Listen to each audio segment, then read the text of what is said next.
This story begins with a conversation that could change Soho's life. He is called by name. He asks what happened and in response hears he must take the position of head of the trade guild. Soho cannot understand why is this. The boy believes it is the interlocutor's legal right as the eldest son. He explains, he is the youngest in the family, so it makes no sense for him to hold such a position. The man sitting at the table objects, saying he is much more talented in this field than him. This became the main reason why they, from a minor trade guild, were able to become one of the three largest. The boy chooses words to explain his unwillingness to take such a high post. He so wants, without holding back emotions, to shout that he likes having no responsibility and loafing around. Soho says if he becomes head of the trade guild, he will have to attend dinners with business partners and bring up conversations for them, and he will also be the scapegoat if the guild's reputation is spoiled. He does not want this. The interlocutor, whose face is poorly visible in the half-darkness of the room, silently looks at him. Soho, in response, also directs his gaze at him. His eyes reveal stubbornness and unwillingness to take responsibility for the trade guild. For a while, silence reigns in the room. The man sits at a small table and squeezes a cup of tea in his hand. Soho, in an emotional outburst, sharply rises from the chair, freezes in place, and looks him straight in the eyes. The silence in the room is broken by the man's laughter. He says, well then, fine, they will do as he wishes. In the blaze of the fire, the head of a man mounted on a stick is visible. Everything that Soho and his family built for so long is being wiped off the earth. Their mansion is engulfed in flames. Stakes with impaled bodies of people stick out everywhere. The person who guarded him since childhood, his second brother Master Chan from the Money Pavilion, Master Lim from the Sea Breeze Pavilion, generals, the commander of the Silver Wind Squad, and even the head of the Sunset Pavilion. All those whom Soho knew are now dead and lie before him. The youngest son of the Silver Sea Trade Guild, N. Soho, sits by the wall with a broken lip and bloodied clothes, weakly leaning back. He looks extremely exhausted, drops of sweat run down his face. Approaching him, clutching a blade in his hand, is the head of the White Sky Trade Guild, Namgun Khan. His figure is clearly outlined against the burning mansion. Soho looks at the man with hatred and thinks it's all because of him. Meanwhile, he has already reached Soho. Pressing the tip of the blade to his throat, he says he regrets that it will end with the boy's death. Soho asks, doesn't the White Sky Trade Guild belong to the Murim Alliance? Is it right to do such things when you have to represent the righteous Murim? Namgun Khan replies that the higher leadership knows. They are putting sticks in the wheels of their business. The man asks, wasn't it worth calming your zeal with such money? Soho exclaims, money, they simply couldn't withstand competition due to their incompetence. And after all this is that all Namgun can say to him, absurdity. The head of the White Sky Trade Guild, narrowing his eyes, asks, what? Concentrating the inner energy in his palm and rushing to attack, Soho growls, is he deaf? Namgun kicked the guy in the chest and he flew backward. He fell to his knees, he is coughing, pressing his hands to his bruised chest. The man says, it seems you can't let your guard down with him. He raises his hand with the blade above his head and says, that's exactly why, because they are so dangerous, they are eliminating the Silver Sea Trading Guild. Said goodbye, Namgun cuts off Soho's head. The boy's last thought was the realization that it was all in vain. Could it be that the life of an ordinary merchant has no value at all in the world of Murim martial arts? Only now does remorse reach him. If he had learned to fight since childhood, if their trading guild had been able to spread its power more strongly, maybe then they would all have survived. This thought fades in Soho, already a severed head. A voice calling the young master reaches him. He opens his eyes. A very young lad is sitting at the table. Papers are spread out before him. Confused, he drops the pen from his fingers. The man standing by the table says he understands that his health is not good, but you can't fall asleep on your first day at work. Soho punched him in the eye, wondering what is happening. Is he still alive? Meanwhile, the man continues speaking. He asked him to check last year's harvest supplies and analyze the results. The boy realizes his vision is blurry. He sees poorly and can hardly hear anything. Meanwhile, the blurred outline of a man approaches him. He says that the head of the trade guild is truly concerned about his health, and asks, does the boy really want him to send him to bed? In Soho's mind flashes one thought: if he is still alive, Namgun must be standing in front of him. Clenching his fists, he lunges at the man. The man steps aside in surprise, watching as the boy, missing, clumsily falls onto the table. The man hits him on the head with a stick, asking, is he still not awake? The subdued boy analyzes his feelings, and it seems to him that this feeling is familiar.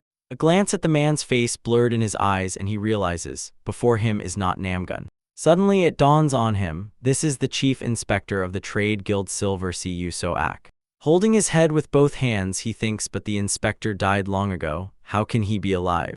Sitting on the floor after being hit with a stick and falling, the boy asks, did he end up in hell? The chief inspector laughs, he still hasn't come to his senses. Leaning toward the boy and staring into his eyes, he says that in all the years of training 3 young masters, no one has ever tried to hit him.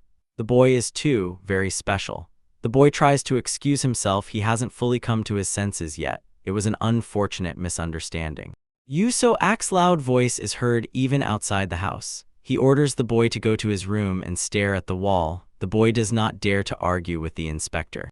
The boy sits on a chair next to which hangs a sign, chair for reflection. He still remembers how he died, and does not understand why instead of that he is being shamed by Chief Inspector Soak. He recalls that analyzing last year's harvest was the first task he received when he started studying their business. After that lecture, he felt completely crushed. He remembers how the inspector scolded him, and he calls that analysis. A wild cow could have written better. Soak thought the guy should be thanked for that rubbish, which the inspector could use as fertilizer for his garden. Soho wonders could his guess turn out to be true. He calls an AM and freezes in anticipation. He does not have to wait long. From somewhere above, the head of a girl appears. His guard ENM immediately responds to the call. Soho asks how old is he now. The girl lands on the floor with a jump and asks, was he hit that hard? The boy just asks to answer the question. The guard answers that he turned 15 years old yesterday. Soho looks at her with distrust. 15th, but he is 39. The guard says at first he wanted to hit the chief inspector and now he is asking about age. She asked, is the guy sure they don't need to call a doctor to take care of him? She knows a very good specialist when it comes to mental health. The boy looks at his palms in bewilderment. Firm skin, not a single blister. Could he have become young again? He loudly slaps his cheeks with his palms. The bodyguard watches him in surprise. Then she jumps up to the boy and asks what is the young master doing? She is clearly worried about Soho's behavior. He replies it hurts. ENAM agrees with him, of course, it hurts. The boy says confusedly, but he died. Memories of death are so vivid. His family lay dead before him, and the moment when the sword of the head of the White Sky Trade Guild passed through his neck. As if he feels the cold metal again and grabs his throat with his hand. Everything was real. The bodyguard looks at him with distrust. Soho thinks he has returned to the past. But he is sure the massacre did happen. His face is twisted by a mask of anger. The boy thinks that this time he will not let it all happen again. EUNAM asks what's wrong with his face. Does he need to go to the restroom? Soho still remembers what happened in his past life, and he knows how to act under these conditions. He decides to use this knowledge to become stronger, then they will be able to resist the Murim alliance. Some thought came to his mind and he sharply stopped himself, now that he has thought about it. He turns to the bodyguard and she said he turned 15 yesterday. The girl confirms yes, that's right, and asks what's wrong with him today. Soho asks, so what year is it now? He tries to count something on his fingers. He sighs, and that's bad. The boy thinks there is only a week left until that incident. He turns again to the bodyguard. The boy says they need to do something so that no one finds out about it. EUNAM asks what exactly. The girl believes that the young master has begun puberty. Soho protests so loudly that he can be heard outside the house. No, that's not right. In the open case consisting of 2 parts, a smoldering wick is visible. They're closing him. You hear a voice, is he sure? The person whose figure and face are hidden by a cloak with a hood examines a small case. She says, and why shouldn't he do this? He says that the youngest Soho began mastering trade. They say his bodyguard is a skilled martial arts master. The interlocutor reminds about his question. He asked if that one can really do it secretly.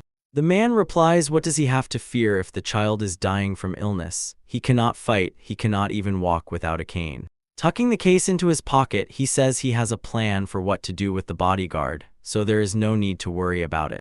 He says if something goes wrong, he will simply kill all the witnesses. The interlocutor, smiling, says that once the man served him as his master. The man, hiding his face, thoughtfully mutters to the master. After this, he resolutely declares that the youngest member of the Silver Sea Trading Guild is destined to die young.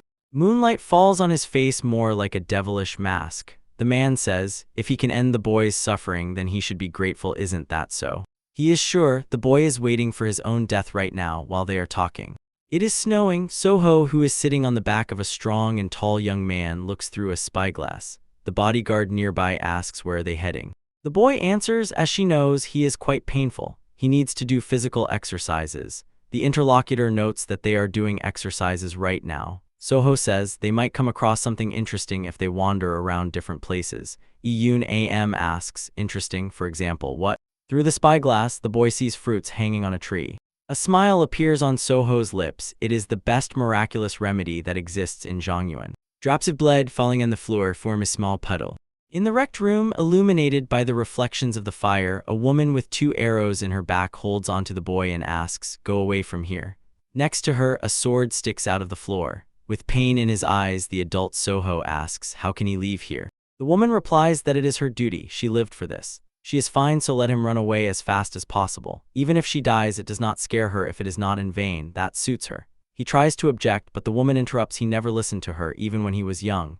Raising her blood-stained face to him, she asks, will he really make her death in vain? Armed people burst into the room. A shout sounds here, grab them. The woman takes the sword, preparing to fight back those attacking her warriors. She tells the boy, make sure to survive. She knows that he can soar much higher. Slightly turning her head to him, she asks, did he understand her? The boy thinks if he had to name 2 people from all his lives whom he can trust the most, one of them would be his bodyguard, Iyun Am. At this moment, the girl, just like then, turns her head to him and asks what is he staring at. Another such man would be his servant Palgek, who is now suffering greatly from the cold. Having escaped from behind the huge snowdrift behind which they hid, Soho thinks, what he is now looking for is a miraculous remedy that will soon cause a bloody massacre. These 2 are the only ones he can trust in such a matter. The bodyguard is angry and it becomes even colder. She asks, so what exactly are they looking for? Soho answers, over there, can't she see? He points with his finger at the tree ahead. On one of its branches hang fruits. These are miraculous medicines with yin energy equal to the 10,000-year-old snow ginseng, crystal clear snow plum. Iyun Am asks, and what is this? The boy explains that this is an incredible medicine that will cure him of his illness. The girl asks, is he sure it is safe to use a medicine about which they know almost nothing? They already have plenty of amazing medicines at home. Soho objects, no, they won't do. He thinks that his illness is not just a meridian disorder. Spiritual harmony of the star dragon, a unique physical state in which a person is born with extraordinarily strong yin energy. Women are naturally able to harmoniously control strong yin energy from birth, which is why they become masters of martial arts. But in men, yin energy conflicts with yang energy, and this gradually leads to death. The only way to overcome this is to take the miraculous remedy with yin energy during adolescence to transform yin into yang. He thinks that in his past life he learned about this too late, so obtaining the crystal clear snow plum was impossible. Nam asks, does he not want to explain what is happening? The boy asks him to forgive and just accept the situation together this time. He is asking for it very much. The girl replies, she does not know where he got that from, but it seems he fundamentally does not listen to his mentors. Following a step forward, she says that she will return soon. Watching her go, Soho thinks he cannot say that he will become stronger than her, but his strength will grow as much as possible. In his thoughts, he asks the girl not to die for him in this life. At this time, Am stands under a tree and looks at the plums. She sighs so high, and then adds how tired she is of all this. A few days later, Soho sneaks through the yard. People he meets bow. The young master has already woken up. He wishes them good morning. The boy waves his hand. Am and Palgaku, good morning to you too as well. The girl replies as she says, thinking that they have been sick for several days because of him. 2 men approach her and call her, calling her a guard. Watching the boy who walks leaning on a cane, they say, the young master has changed recently. It seems to them that his steps have more energy and lightness. The men continue discussing Soho. One of them says, hasn't he grown? He remembers that the boy was shorter than him. The interlocutor nods, exactly, hasn't only he noticed this. A young maid interrupts the conversation. She says that the boy's face has also changed. Shyly she says that he was always handsome, but now he is the sweetest of all she knows here. Yet she has the feeling that now he speaks like some old man. When she heard his debrouille outro, she thought he was the chief inspector. but if it comes to that, it's even cuter that way. Eun listens to their conversation with a sour expression. Then, unable to bear it, she slaps the girl on the back and protests that they are discussing the young master like that, even though he is not yet 20. She orders them to start working immediately. One of the men disagrees. The boy is almost an adult already. Nam thinks about how recently Soho took miraculous medicine found in the mountains and underwent a bodily transformation. His body changed to prepare for studying martial arts. But he ordered them to keep their transformation a secret. Nam tells the one walking behind her, Palgaku, of course he has changed. It's just how long does he intend to keep hiding it? This is already unbearable. His companion says, well, for now he is healthy. The girl replies, if he gets sick again, I will kill him. A sign reading Denezhny Pavilion hangs on the building. The man in glasses is so shocked he cannot utter a single word. Glancing at the pile of papers towering on the table, he stammeringly asks, did the boy manage all this in 2 hours? Cash Pavilion employee of the 7th rank Chan distrustfully aims his gaze at one of the letters. He says confusedly, this would take at least 2 days. He asks, is Soho sure he did everything correctly? The guy says he didn't rewrite all the documents from scratch, he just made a short summary, and he claims it wasn't that difficult. Soho understands. He acted not just as the younger son of the head of the trading guild Silver Sea, but as an employee of the Money Pavilion with considerable work experience. The boy rages inwardly. He should have pretended to be a novice more diligently. He practiced this for so many years in his past life, and his improved condition only accelerated the pace. Ichanyi, looking sternly at the boy through the glass of his glasses, says he does not want to seem rude, but even the smallest job in the Money Pavilion must be done with maximum caution. Financial flows in the trading group are like blood flowing through a person's veins. The boy thinks what will happen if the information leaks. Soho sighs, scolding himself for his own forgetfulness. He asks Chan and wants to say that he did everything quickly because he worked hastily. The man replies he really did everything too quickly. He recalls how the young man just a couple of days ago fell asleep at work and then tried to hit the chief inspector. It's simply impossible for anyone to think that he could have done this job so well. Soho exhales again. He already knows what his interlocutor is thinking. The boy asks, does Ichanyi want to argue? He clarifies about what. Soho says to immediately pass this on to Chief Inspector Yu So-aku and argue whether he will approve his work. The man is known for putting work above all family happiness, so at such a respectable age he is still unmarried. Ichanyi replies that he will raise a fuss and asks, is the boy sure about his decision? Soho says unknown whether it will happen or not. The man, thinking that the boy has long needed a lesson given his arrogance, agrees. Well then, fine. He asks, what are you arguing about? Soho replies, the one who loses will take care of all the papers left for today. The man agrees. The boy puts forward another condition. The loser will perform a traditional women's dance at the solemn ceremony of his elder brother. Ichanyi fills with indignation. This brat decided to mock someone. But he still agrees. Great, it's a deal. Soho warns he must not even dare to get scared and back down. The man says he was the one who should have said these words to the boy. The clerk of the Money Pavilion of the 9th rank, a son, believes they got angry too soon because of this. Ichan shouts for him not to get involved in a men's fight.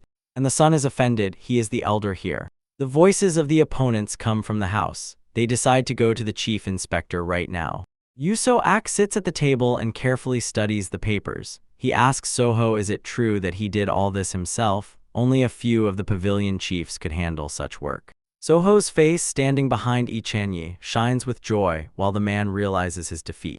He asks the chief inspector to look at the papers more closely. Yu So-ak is outraged. Does he really dare to doubt him? Ichan shouts that he never approved his work from the first time, although he has worked in the Money Pavilion for many years. So why did he approve the work of the young master if he just started training? The chief inspector's stick falls on the man's head. Yu So-ak raises interest. Does he wear glasses for beauty? Soho believes the problem is not in the man's skills, but in the unrealistically high demands of the chief inspector. The boy's hand lowers onto Ichanyi's shoulder. He says he patiently awaits his dance. Soho leaves the room, ignoring the man's attempt to stop him. The door closes behind him, but Ichan still does not take his eyes off her. Soho walks, radiating joy with his entire appearance. He is made to stop by someone's remark. It seems he is in a good mood.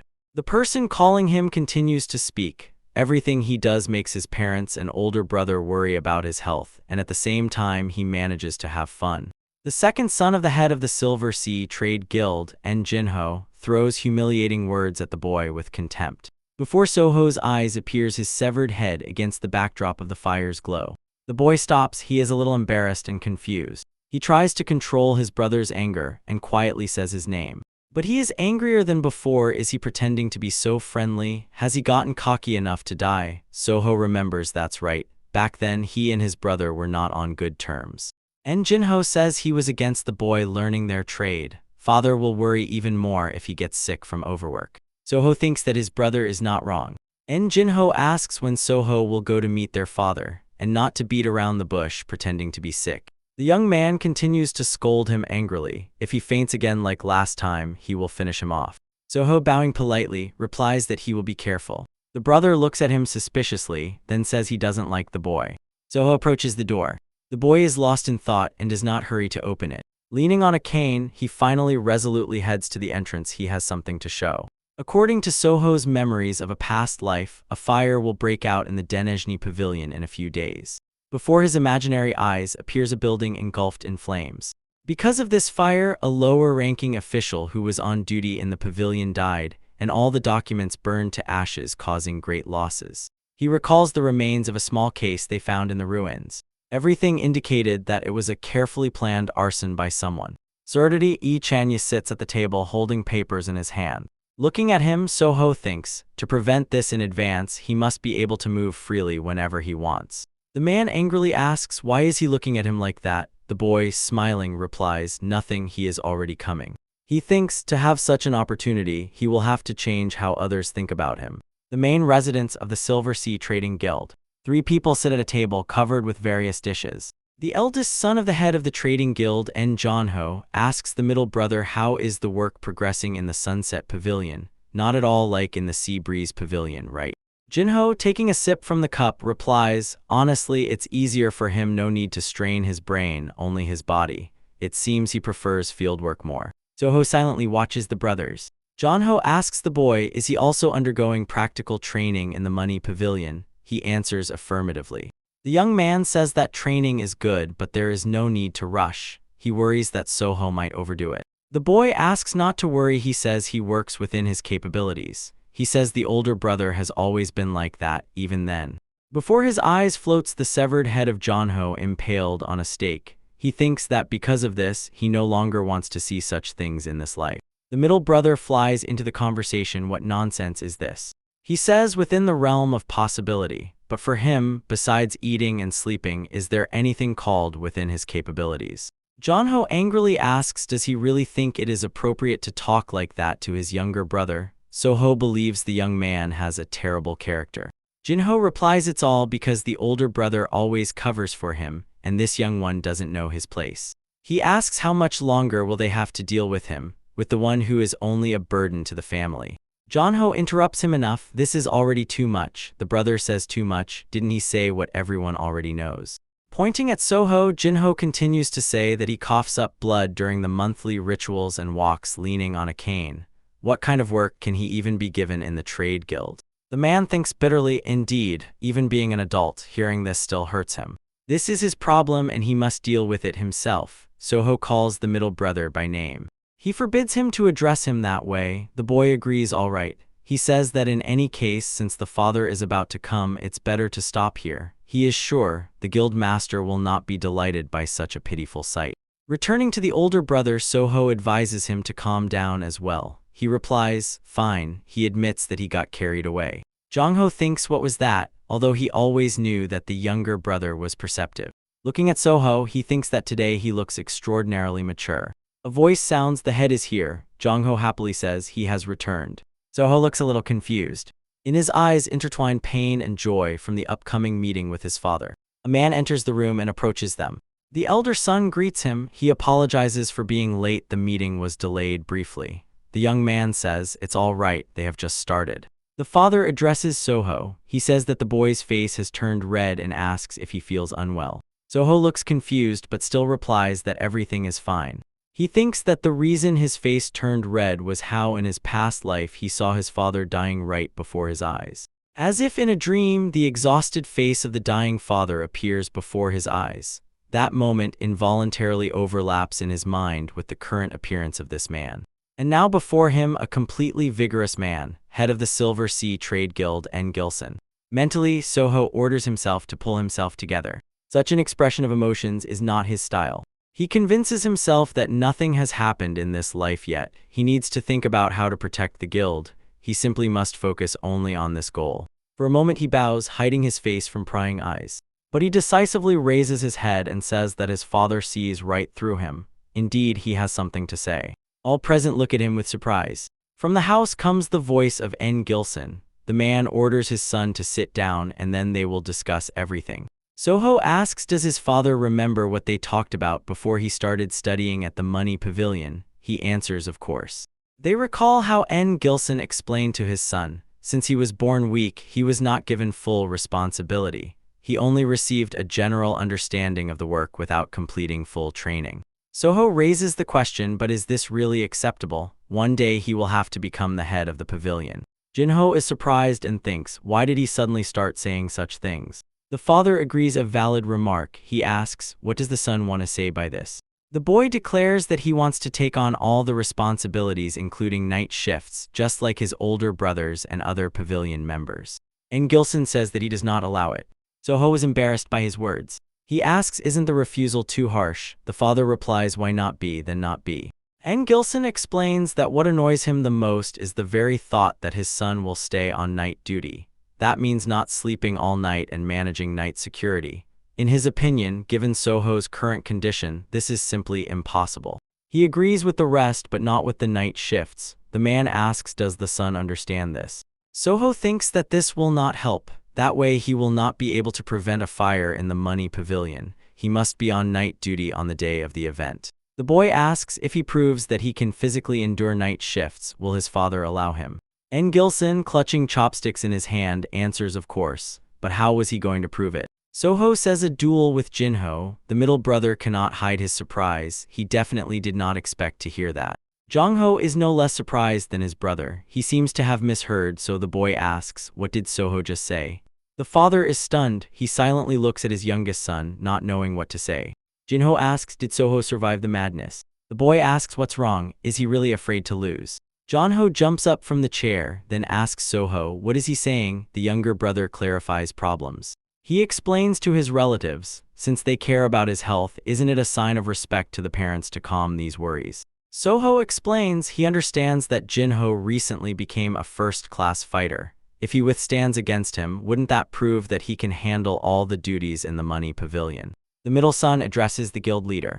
The young man says that now, having heard this, he finally sees the meaning in the younger brother's words, and asks will the father allow the duel. Jongho tries to object, but N. Gilson interrupts him. He gives permission to test Soho's abilities. Seeing the surprised look of the eldest son, he says, let them compete.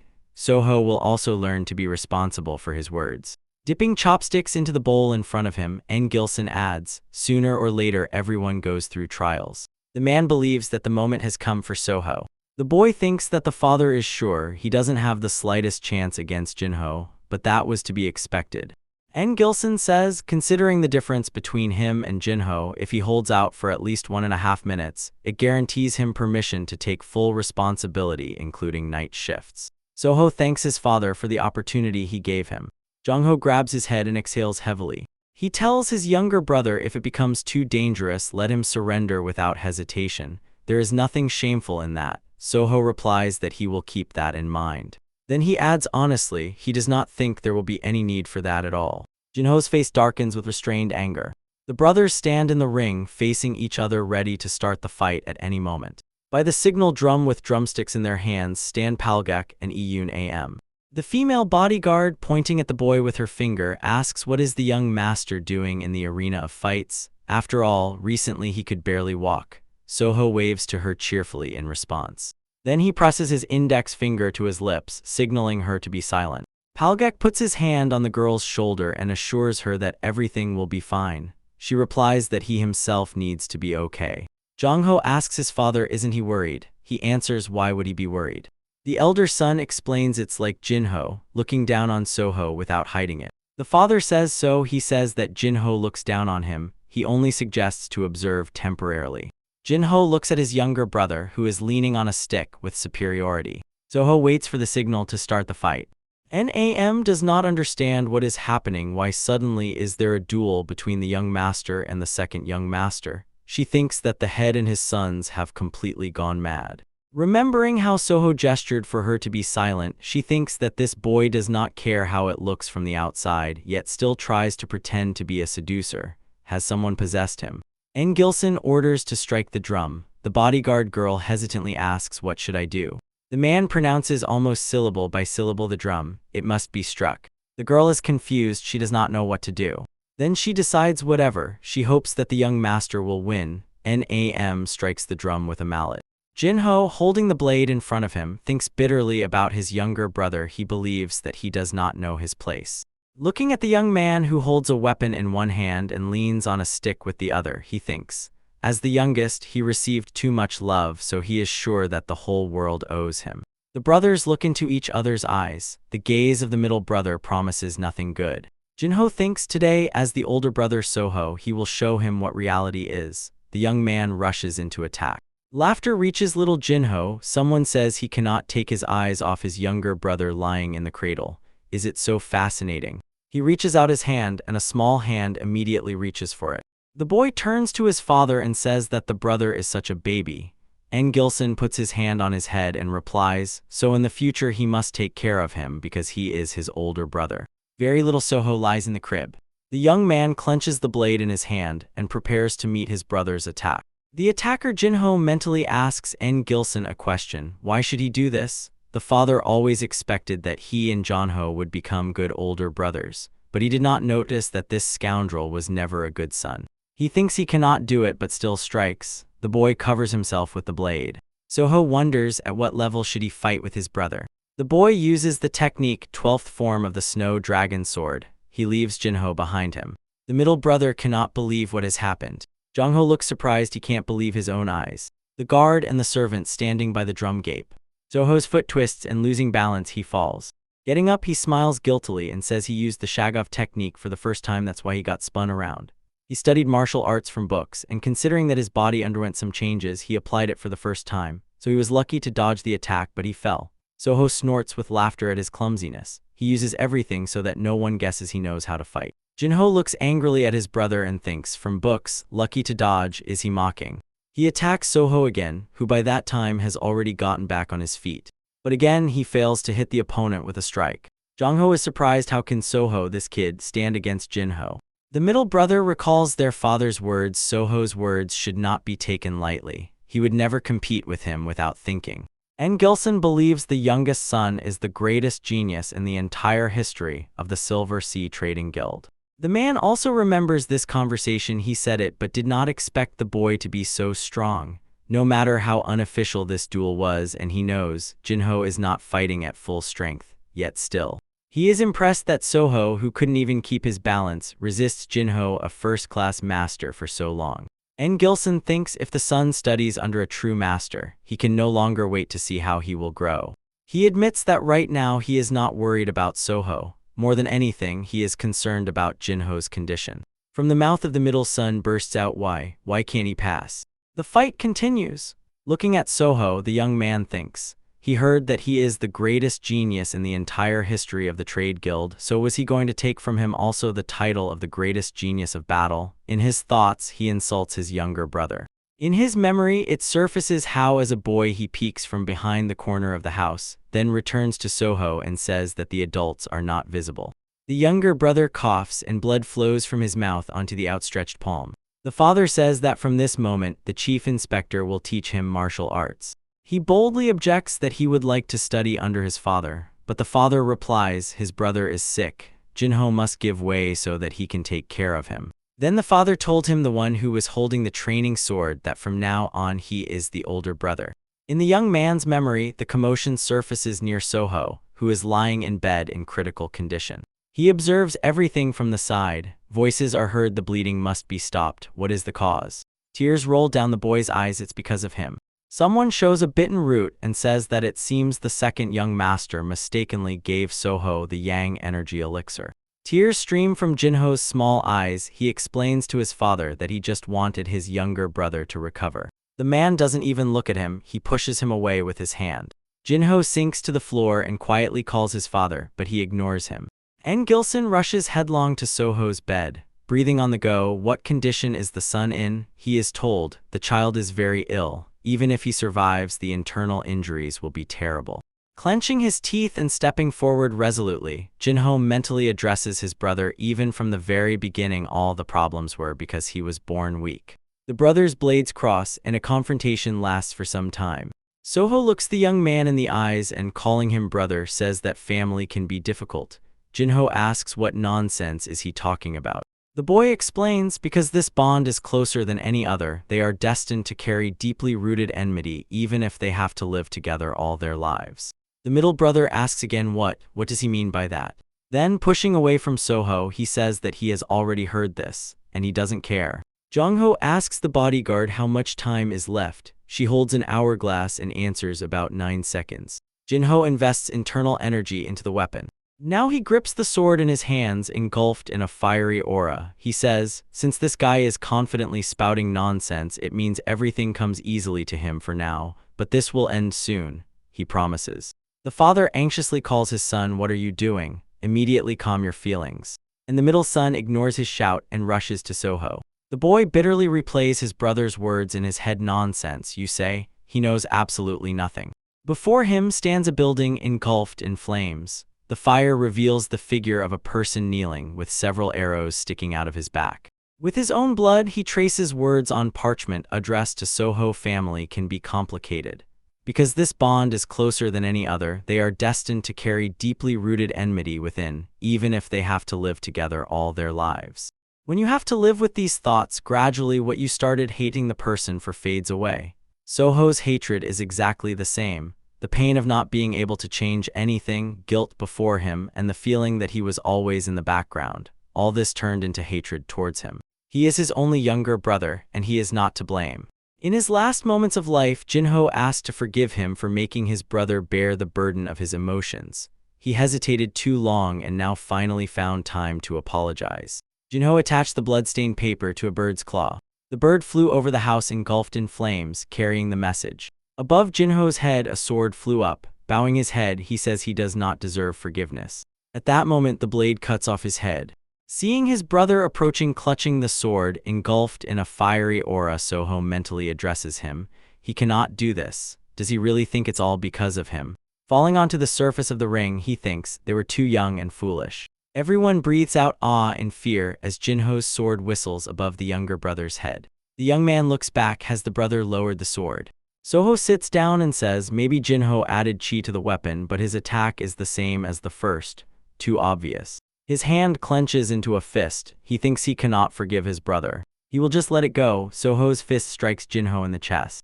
The middle brother looks the boy straight in the eyes. Everyone watching the fight is stunned. The hourglass in the bodyguard's hands measured the last grain of sand. She announces time is up, and in 10 minutes no one won the fight. Therefore, the young master is declared the winner. Soho's hand unclenches. Morning, Money Pavilion. The chief inspector reviewing papers asks, Yi-chan, Yiso, the young master won. He warns that no one must know about this. Yiso laughs at his words, then he talks about how he gathered the documents. He believes that Soho is a real find. The chief inspector says he will definitely recommend him as an assistant, and let him work to exhaustion 24 hours a day. Sachad trains in the hall. Holding a blade in his hand, he sharpens his technique, the 12th form of the snow dragon sword. He recalls the time when his condition sharply worsened after he tried the elixir that Jinho gave him. He remembers the middle brother, who watched the fuss at his bedside with horror. The boy remembered how the father came, and how he ignored the middle son's repentance. Before his inner vision, the moment flashes when they crossed blades, and he repeated Jinho's words spoken in his past life. Family can be complicated. He again sees the moment when the sword, thrown back by a strong blow, turned and flew aside. He remembers how Jinho, wiping the drops of sweat running down his face, said, annoying. And the middle brother is most irritated by the fact that, besides anger, he feels a strange relief. The young man asks the maid what is En Soho doing now. She claps her hands in agitation. She says that the chief inspector took him with him. Jinho asks distrustfully, Chief Inspector, why? Soho leans his back against the wall. He has nowhere left to retreat. In front of him, with a manic gleam in his eyes, stands the chief inspector, and behind him, barely visible, is the figure of his assistant. Rubbing his hands, the man says he heard rumors that now Soho takes on the entire list of duties. The boy confirms, yes, that's right. Is there something wrong with that? The chief inspector orders the woman who threw the boy over her shoulder to carry him after him. Yuso-ak declares from now on Soho is his assistant. The decision was approved by the head of the trade guild Silver Sea, so any resistance is futile. Meanwhile, the boy recalls what caused the death of the chief inspector in his past life. Unaware of his thoughts, the man asks permission to briefly outline the boy's duties. A rhetorical question, Soho's mouth is already occupied.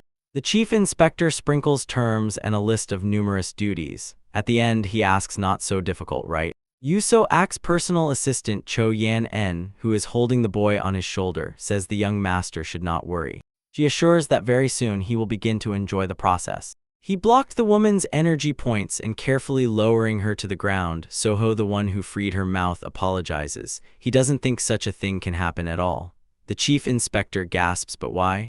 The guy tries to find a plausible explanation. He thinks nothing can be said about the upcoming fire. He remembers it will happen between 3 and 5 o'clock at night. To prevent the tragedy, he must be on night duty at that very moment. But if he is forced to work as this madman's assistant, he won't be able to leave the office even by midnight, let alone go on night shifts. In a past life, he saw his former assistant run out screaming from the money pavilion, tired of endless overtime. There is no guarantee he won't end up in the same situation. He thinks anything but this. Soho addresses the chief inspector.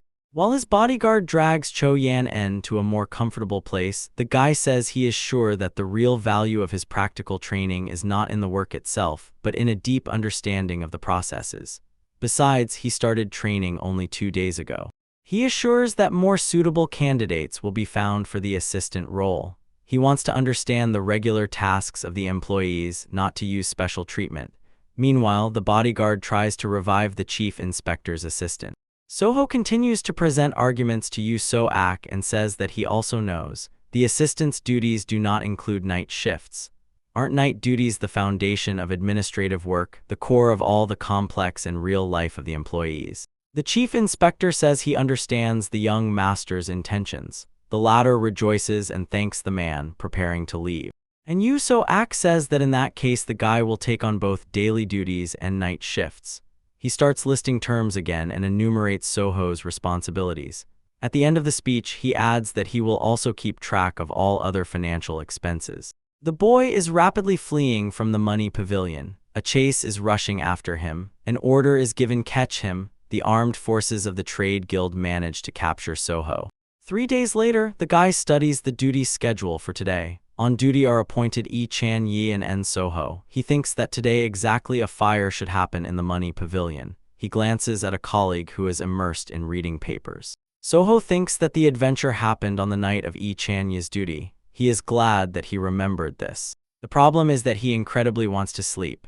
It seems to him that every day he exceeds his own limits. He did not know what a person was capable of working so much. In front of him on the table stands a box of stimulating pills, the pride of the trade guild Silver Sea. They help to stay alert for a long time. The boy thinks that thanks to the inner energy of the crystal-clear snowy plum, he quickly recovers through meditations and breathing exercises. But isn't that why he has more and more workloads, or is he already making this up? When this ends, he must immediately get out of here, the boy decides. His gaze falls on Cho Yan-en, who asks the inspector to give her more work. He thinks he must escape from here before he ends up like this crazy woman. The boy addresses Yi Chan-yi. He willingly responds, but still does not tear himself away from studying the documents. Soho says that he counts on him during today's duty. He replies that he also counts on the boy. The boy, sitting behind the accounting book, thinks that he somehow needs to live safely until this evening. Yi Chan suggests before starting the duty to drink some tea. He places the kettle in front of the boy. Soho asks so he himself does not drink tea. He answers that he is fine. The guy calls Yi Chan-yi, who immediately responds, yes.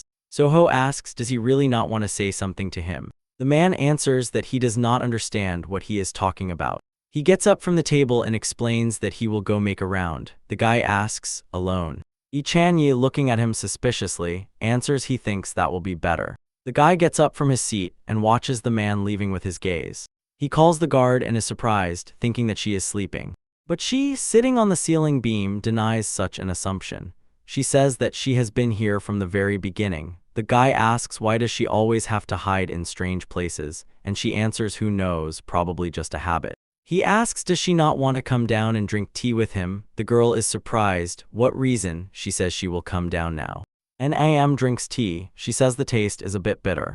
Not finishing the phrase, she falls to the floor. Soho says as expected there is a sleeping draft.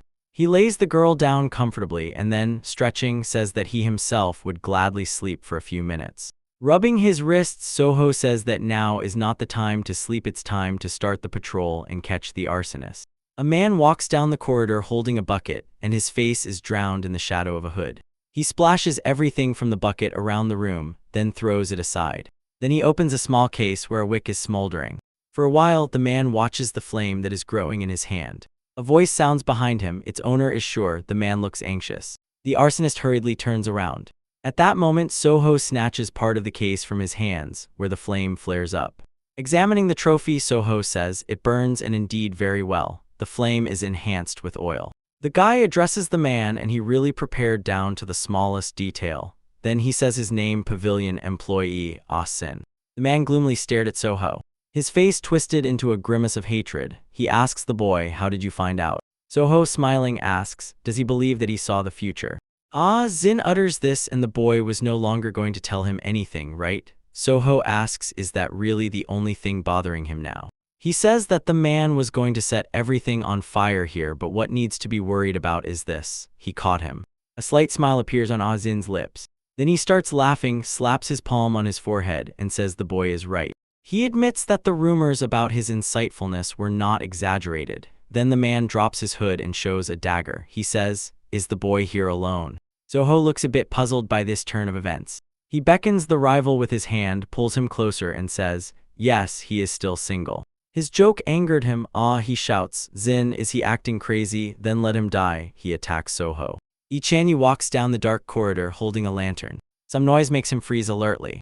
His eyes squint suspiciously. He remembers how the young master asked him, doesn't he want to tell him something? Ichan said he doesn't understand what he means. Soho said, is that so? The man asked how did the boy do it. Soho doesn't immediately understand what it's about. Ichanyi explains, the boy managed to coordinate the documents with the chief inspector on the first try, and this on the second day of training. He has been working in the money pavilion for 3 years and never succeeded like this.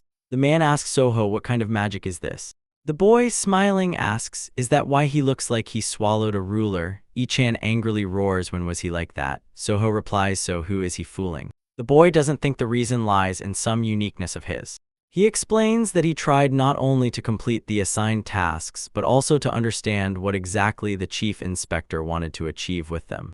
The man listens carefully as Soho says, if you work just for the sake of it, it turns into work for the sake of work.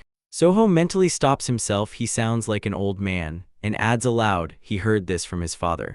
Ichan hits his forehead with his palm. It's wrong, but it hurts his pride. Soho replies that nothing is impossible. Such emotions can be a great impetus for development. He hastily explains to the man that his father taught him this too. Ichan stands up and says he will go make a round. Soho asks, alone? The man answers and thinks that it will be better this way. Walking down the corridor, he thinks that although Soho is the heir of the head of the trade guild, who could have expected that a newcomer could surprise them, perhaps the future of the Silver Sea really depends on him. Ichanyi remembers how the boy asked if he was well prepared for the dance, and thinks, sometimes he still annoys me. He approaches the door, near which hangs a sign, rest room. Taking a jar from the shelf, he thinks there is nothing better than a cup of hot tea when there is such chaos in the soul. He should have drunk tea when it was offered. He sighs, that's all his pride. He looks surprised at the jar he is holding. Ichanyi looks surprised it had oil stains on it. He hadn't noticed that before. Soho avoids the opponent's strike, slipping away from the dagger literally at the last moment. From below the fist, the guy says, I just realized that compared to my brother Jinho, fighting Ah-sin is much easier. He hits the man, using one of the forms of the Snow Dragon Fist strike technique. The opponent, who did not manage to dodge, is disoriented. Looking at the boy, she thinks, what is this? Wasn't he terminally ill? Soho strikes again and the man is completely lost. He does not believe what is happening. It seems as if all this is just a dream. His hand touches the mahjong tiles. He thinks about his hopeless job and aimless life. The man makes his choice. Not to live this life after being born into it and then leave. He decides to put his life on this 1-inch thick mahjong tile. With rage, he scatters the tiles and shouts that this is a scam. How come he never gets anything normal? Sin grabs the bald strongman by the chest. He shouts that it's all because of him. He forged the tiles. Does he even realize how much money it cost him? He is pushed out the door and it slams shut behind him with a bang. As if mocking, a polite voice sounds, "Please come back again." He lies down, doesn't even try to get up. Tears flow from his eyes. The son thinks, since when has his life become so worthless, so fleeting, so ephemeral? A man approaches him. He says, "In what a miserable state the warrior arrives." The worker of the money pavilion doesn't even try to stand, grabs the man by the leg, promises to return everything. After all, he tripled the bet. He saw everything himself. Says he works in the Silver Sea Trading Guild. He can compensate for the losses. The man says of course he knows all this. The son is a capable worker. He adds that's why he wants to offer him to work together. The son rolls them. He thinks so senseless, everything is senseless. He is hit hard in the face. Soho's voice is heard. No one allowed him to fall unconscious. Continuing to beat the man, the boy says that he is no longer human. Soho, whose eyes are filled with inner energy, says, The son, servant of truth, speaks the truth only when he is beaten. He asks, did the man understand? The guy demands that he answer. The son looks at him fearfully. Around 4 or 5 in the morning, the moon still hangs on the horizon. Soho stands before a crowd of people and apologizes for waking everyone so early. He hopes they understand. He had a reason. He is sure that they have already received the message. Pointing at the man hanging by his hands on the tree, Soho reports that they have just caught the person who was about to set fire to the money pavilion. It was established that this was prearranged by the Lotus Courtesan House. The guy says that the water mill of the pavilion head to which he tied Sin greatly helped in extracting confessions from the suspect. The crazed arsonist begs to just be killed. The head of the Silver Sea Trade Guild, N. Gilson, asks again, so he says that this was planned by the Lotus Courtesan House. The man clarifies, is the son sure about this? The guy thinks that the father now feels the full depth of this betrayal. The Lotus Courtesan House is one of the 5 most famous escort pavilions of Hubei. For a long time, they were their partners. The head of the Sea Breeze Pavilion, Jacques Bencal, holding a smoking pipe, says if he is not mistaken, the Lotus Courtesan House owes them quite a large sum. He believes they tried to erase any memories of the debt by arranging the fire. The head of the Sunset and Dami Pavilion is confident if they had succeeded, it would have been difficult to identify the culprit. There are many who owe them. The head of the External Relations Department, leader of the Silver Wind Squad, Go Ilpin, says, in any case, he is glad. He says if it weren't for the young master, they would have slept and wouldn't even have known about the fire. Soho thinks that he is confident about this. And En-chan would even burn him alive because he would drink tea with a sleeping pill. The boy says enough praise. He believes that they need to discuss their further actions. Go Ilpin supports him. The man expected that Soho would not miss the chance to boast. Jacques Benchal approvingly thinks that the boy moves on to business without hesitation. And Dami is pleased that Soho remains calm despite how serious this event is. All present come to the conclusion that this boy is definitely talented. The chief inspector asks, can they first take the arsonist down from the tree? The man admits that he feels uncomfortable knowing that he is hanging there. After all, he is a human. Soho thinks that Yu So-ache did not expect this from him either. He picks up his thought and agrees. The released Shin is crouching and regains consciousness. The chief inspector squats nearby and asks how he feels. Is he alive? The arsonist answers affirmatively and thanks for the concern. Yu So-ache delivers a devastating blow to him and says, if he is alive, then let him explain what this nonsense is. He beats his son blow after blow, insisting that he worked late that night, and now they are attacking him just because of him. He pours insults on the man without stopping. Soho asks everyone to go inside and pretend they did not see this disgusting scene. The guy proposes to really set fire to the money pavilion. Everyone sitting at the table turns to him in unison. The chief inspector almost snaps rudely, but remembering who he is dealing with, immediately pulls himself together and politely asks, what did he just say? N. Gilson asks him to calm down and suggests listening to what the guy is going to say. He replies that this is where his work begins. The head of the pavilion, Zakat Ndami, puts a cup with a drink on the table and says, "What an impressive plan. Lies distort the truth and falseness reality." Did he want to quote this? Soho agrees with him. That's right. They need to cover the truth with lies. He believes they need to convince the Lotus courtesan's house their plan succeeded. Then they will force them to reveal their true intentions. Everyone present agrees with Soho's plan. Only the chief inspector is against it. He does not understand why they need to burn down a beautiful building. What madness! Do they even know how much it costs to build a completely new one? Since the majority supported the guy's idea, they decided to still burn down the Money Pavilion building. The sleeping guard, along with all the documents, was carefully moved to a safe place. Seeing the fire, Soho thinks how well it burns, just like when his whole family and he himself died. But now everything is different. This fire is a step towards the success of their trade guild, even if Yuso Aku will have to work a little more than usual. Looking at the chief inspector, who is worrying about the expenses, he thinks it is worth sending him on a short vacation. Soho asks Ichanyu when is the payment deadline at the Lotus courtesan's house. He, looking into the book, answers, next month at Buddha's birthday celebration. The guy says then they will let the situation mature to the right moment. He thinks they will get this money in another way. In a month, one of the 5 most famous escort pavilions of Hubei. A man walks down the street. He hears someone mention the recent big fire in the Silver Sea Trading Guild. A response bursts out, well, many have already heard this rumor, but what really happened there? The man was walking to the mansion when he heard people discussing that nothing remained of the important contracts except ashes. All documents related to the Lotus courtesan house were stored in that pavilion. Some find this strange since it is well known that they owed a large sum to the trading guild. The man comes to a conclusion. The Lotus courtesan house used the fire as an excuse not to pay the debt. The chief manager of the Lotus courtesan house, So Suchin, thinks nonsense. The fact that the documents were burned does not exempt from paying the debt. Trust is extremely important when it comes to business. Doesn't this head understand that? He believes this must be stopped, and very soon he bows his head, greeting the head of the house. Sachin looks surprised at a woman's hand. He almost stepped on it. Looking around, he sees women lying on the floor. The man cannot believe his eyes. What is going on? An empty jug flies straight towards him. The head of the house asks, what happened? Has he never seen women who have lost consciousness? So Sachin asks indignantly, did he raise his hand against a geisha again? He reminds that the predecessor of the head of the house banned this. The interlocutor just waves his hand disdainfully and asks to spare him this and get to the point.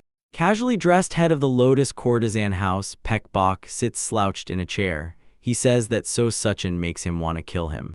The manager's face darkens. In his thoughts, he shames Pek Bok and believes it is long overdue for him to resign. He says he has learned that the head of the house does not intend to repay the debt to the Silver Sea Trading Guild.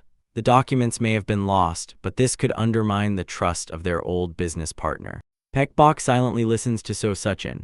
He again waves his hand disdainfully, but it doesn't matter. The deadlines have passed anyway. He is sure if they found out about this, it would already be a problem. He orders the manager to get out.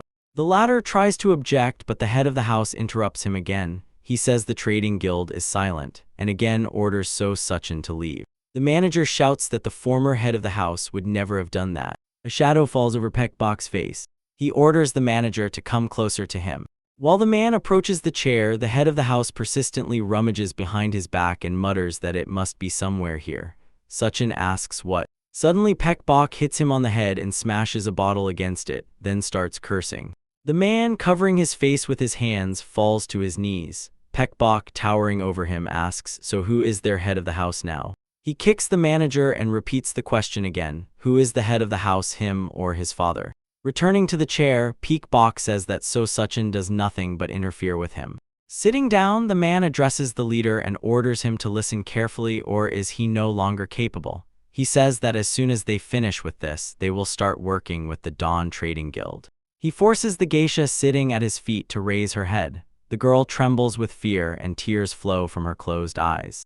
Pek Bok says that their demands are a bit annoying, but as everyone knows, the Dawn Trading Guild is among the top 3 largest trading guilds and is a direct partner of the Murim alliance. It is also connected with the White Sky Trading Guild. He is confident that he should deal with this, and everyone who compares him to his father will finally shut up. Moreover, this means they will no longer work with the Silver Sea. Peakbok, smiling, adds instead, they will simply destroy them. The head of the Lotus courtesan house hears someone calling him master.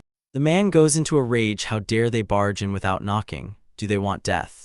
The leader falls to his knees and apologizes. He says it is extremely urgent, and reports representatives of the Silver Sea Trading Guild have arrived with all their guards. Peakbok's face changes. He clearly did not expect such a turn of events. Meanwhile, a group of men approaches the door of the hall where he stands. Gilson is surprised that no one stopped them, although they came uninvited. Soho says he does not think the guards here live well if the house cannot even pay its business partners.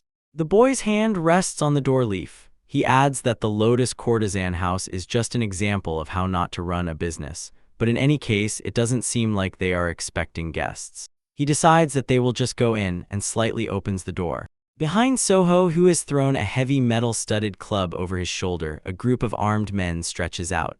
The boy declares, "Collectors at work." Soho strides forward swiftly, spinning the club in his hand. The accompanying female guard walking behind him does not understand why this boy is so happy. Soho kicks open the door to the hall. The rest follow behind. Already from the threshold, the boy demands that they give them the money. The father, E&AM, and the rest of the escorts look at the guy in confusion, so it's all about the money. The head of the Lotus courtesan house, Peckbok, asks, "Who is he?" The boy's gaze slides down from him. He sees a woman, beaten and lying at his feet. His face hardens and he turns to the female guard in AM. The girl helps the geisha to stand up. Soho slowly approaches the head of the house. He says that at first he mistook him for a simple defaulter. Throwing a club over his shoulder, he continues, and here it turns out. Peakbok is a hopeless, worthless scoundrel. Soho wonders surely the late master of the house would have been proud of them, as he himself thinks. The man's face darkens. He takes the sword and descends from the platform on which his chair stands. Peakbok points the sword at the boy, who continues to wait mercilessly and without emotion for how events will unfold. One of the men nearby wants to rush to his aid, but Gilson stops him with a hand. Soho speaks to the head of the courtesan house. If he drew the sword, then let him attack, or has he decided to just talk to him? Perhaps he expects him to start first. The boy makes a hand gesture calling to attack. Peakbok insults him and raises the sword. He rushes swiftly toward Soho, who in response swings the club. The head of the house's face is twisted with anger, while the boy is completely calm, a faint smile barely visible on his lips. Soho easily parries the sword strike. Peakbok, not expecting such skill from him, looks puzzled. He steps back a step, breaking the distance. The man cannot believe that the boy blocked his strike.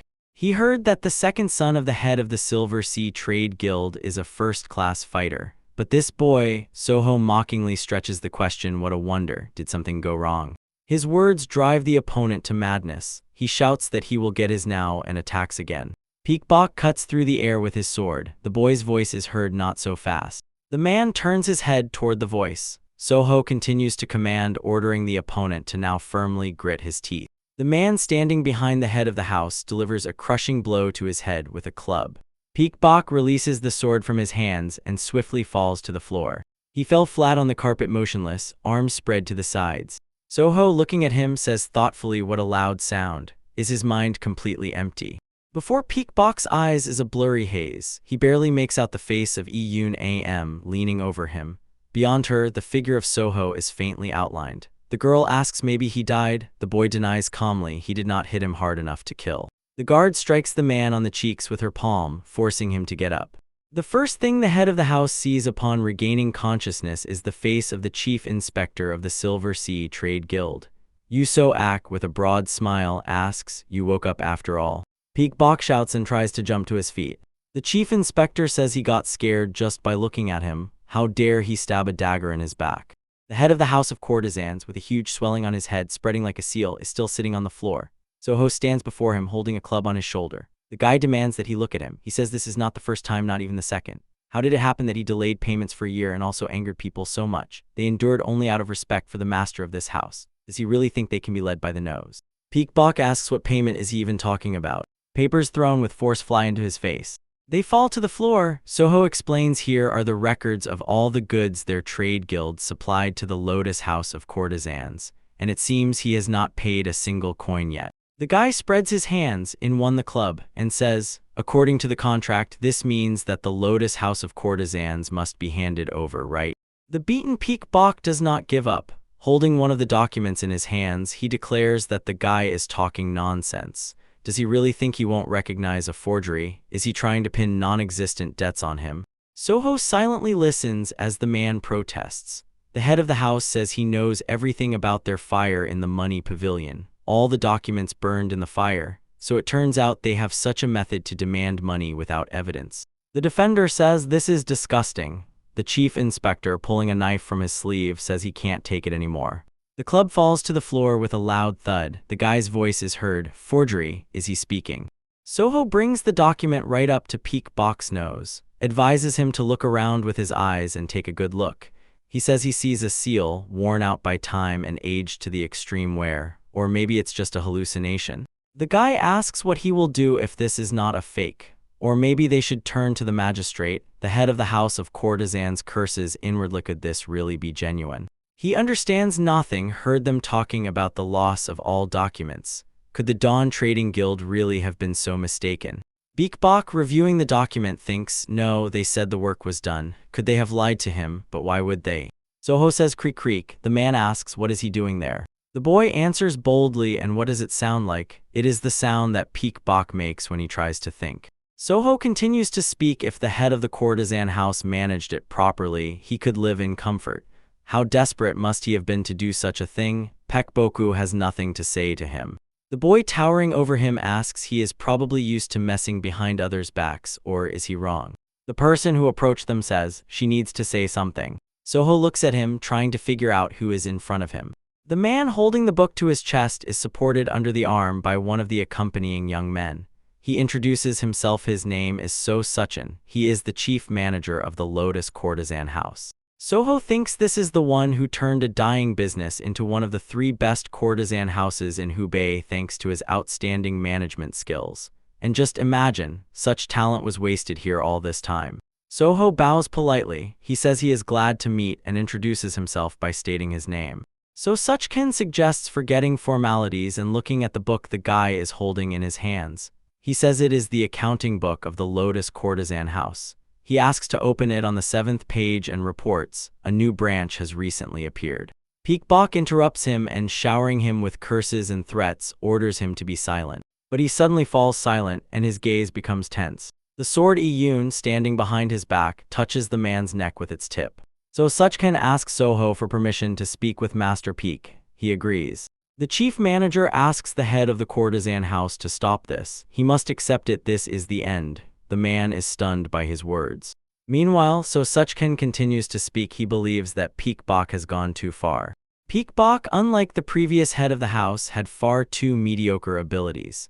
The employees quite often in conversations criticized his repeated mistakes in orders. They thought, although in appearance he is like the former head, but with intelligence he has trouble. Peak Bok was constantly compared to his father. Even minor mistakes were considered serious miscalculations. Perhaps this determined everything, So Suchkin believes.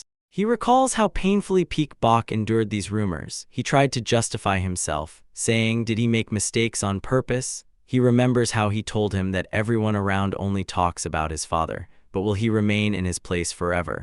Looking at the man sitting on the floor, the manager thinks, fate simply forced him to break down. Suchkin said he knew that Peak Bok would not become like his father and yet clung to the past. But it turned out to be a futile waste of time and effort. Now he will bear responsibility for everything he has done. With these words, the leader turns and heads to the exit. The head of the house showers him with insults. The manager tells Soho to be sure to review the records he mentioned earlier. He hands the book to the boy. The boy thanks him. Soho thinks he had his reasons, but now everything is settled. He reads the records. As he had predicted, it is about something illegal. And with surprise, he finds out that Peak Bok runs an underground gambling house. Now it is completely clear to him why the courtesan house was in such a miserable state and why the payments of their trade guild were delayed. Gilson asks, did he find something? Soho answers affirmatively. As expected, the money was going elsewhere. Bowing respectfully, he thanks his father for the trust. The man recalls his son's words. He started it, so he must finish it. Gilson tells his son that he did an excellent job. The boy, clutching a book in his hands, says there is one more suspicious detail and asks his father if he wants to take a look. And Gilson replies that there is no need, as he also has information. The sun means the new pavilion built by Head Peak. The man says at first he thought it was just a rumor, but now he understands it could be true. They both believe that the Down Trading Guild is behind this. Along the road winding between the trees walk So Suchin, Soho, and Iyun Am. The boy thinks knows the Dawn Trading Guild is connected to the White Sky Guild, which in turn is directly subordinate to the Murim Alliance. Watching closely the back of the one who walks ahead and leads, he tries to understand what the Alliance has planned this time. They call him. He sharply turns to his bodyguard. The girl is curious what has he been so deeply thinking about since early morning that he doesn't even respond. The guy apologizes. The bodyguard asks why does he need to go to the pavilion. She asks him to explain at least something so that she can come to help if needed. He smiles in response and says he is not sure. In his thoughts, he asks her forgiveness but believes he must figure out what is going on by himself. Am thinks angrily maybe she should just hit the guy once. The man points to the pavilion being built by Master Peak. Looking around the building, Soho snorts in surprise. Contrary to his expectations, it is quite an ordinary pavilion, but the air here is suspiciously cold. Soho asks the girl did she notice anyone around. She answers no. The guy suggests going inside. They enter the house. The man says there is no one here because an order was given not to enter until tomorrow. Suchin moves forward and squats down. He says he had also noticed something strange here before. The guy asks him to stand behind him. His hand rests on the hilt of the blade. The bodyguard is already gripping the sword in her hand. Without taking his hand off the blade, the guy suggests come out. A girl wrapped in a cloak approaches them, hiding the lower part of her face with fabric. Soho thinks her presence was almost unnoticed. He asks who is she and demands that she state her name. The girl reaches for the sword fastened on her back. The boy understands she prefers to fight. Soho asks the bodyguard to take care of the leader. The girl, clutching the sword in her hands, lunges at the boy. He is struck by the speed with which she moves. Drawing the blade from its sheath, Soho simultaneously retreats, avoiding the strike of his opponent. The girl continues to attack. He is forced to defend himself. Soho thinks the stranger moves lightly, and at the same time the sword strikes are extraordinarily strong. A true master. Their blades cross, and the boy catches the scent of orchid from the girl. At that moment, Am breaks into a warning shout and brings down his sword on the stranger, but she manages to dodge by lunging back. The girl ends up near the doorway. The manager, confused, steps aside. Having stepped outside the threshold, she looks back and freezes for a moment. Then she throws a bomb into the depths of the room where Soho and Am are standing and jumps outside. Soho watches as the object thrown by the rival bounces on the floor. He realizes it is an incendiary bomb.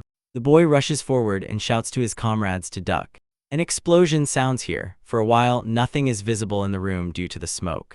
When the smoke clears, Soho and his bodyguard approach the leader. They ask how is he. He, sitting on the floor and covering his head with his hands, replies that he is fine. The boy thought it was an incendiary bomb, but it turned out to be a smoke bomb. He understands that the rival's goal was only to escape. Standing in the doorway and looking where the girl fled, he thinks they would have had a hard time if she had shown everything she was capable of. The leader points to the place near which he had previously crouched. There is a hatch visible. The man says he does not know why Master Peak made it, but it is an underground passage leading to the main building of the Lotus Courtesan House.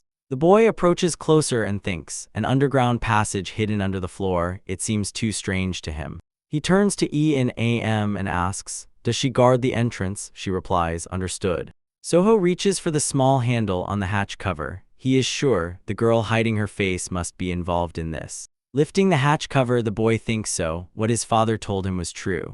On the hatch cover, he sees the emblem of the Dawn Trading Guild, the main residence of the Silver Sea Trading Guild, Pavilion and Val.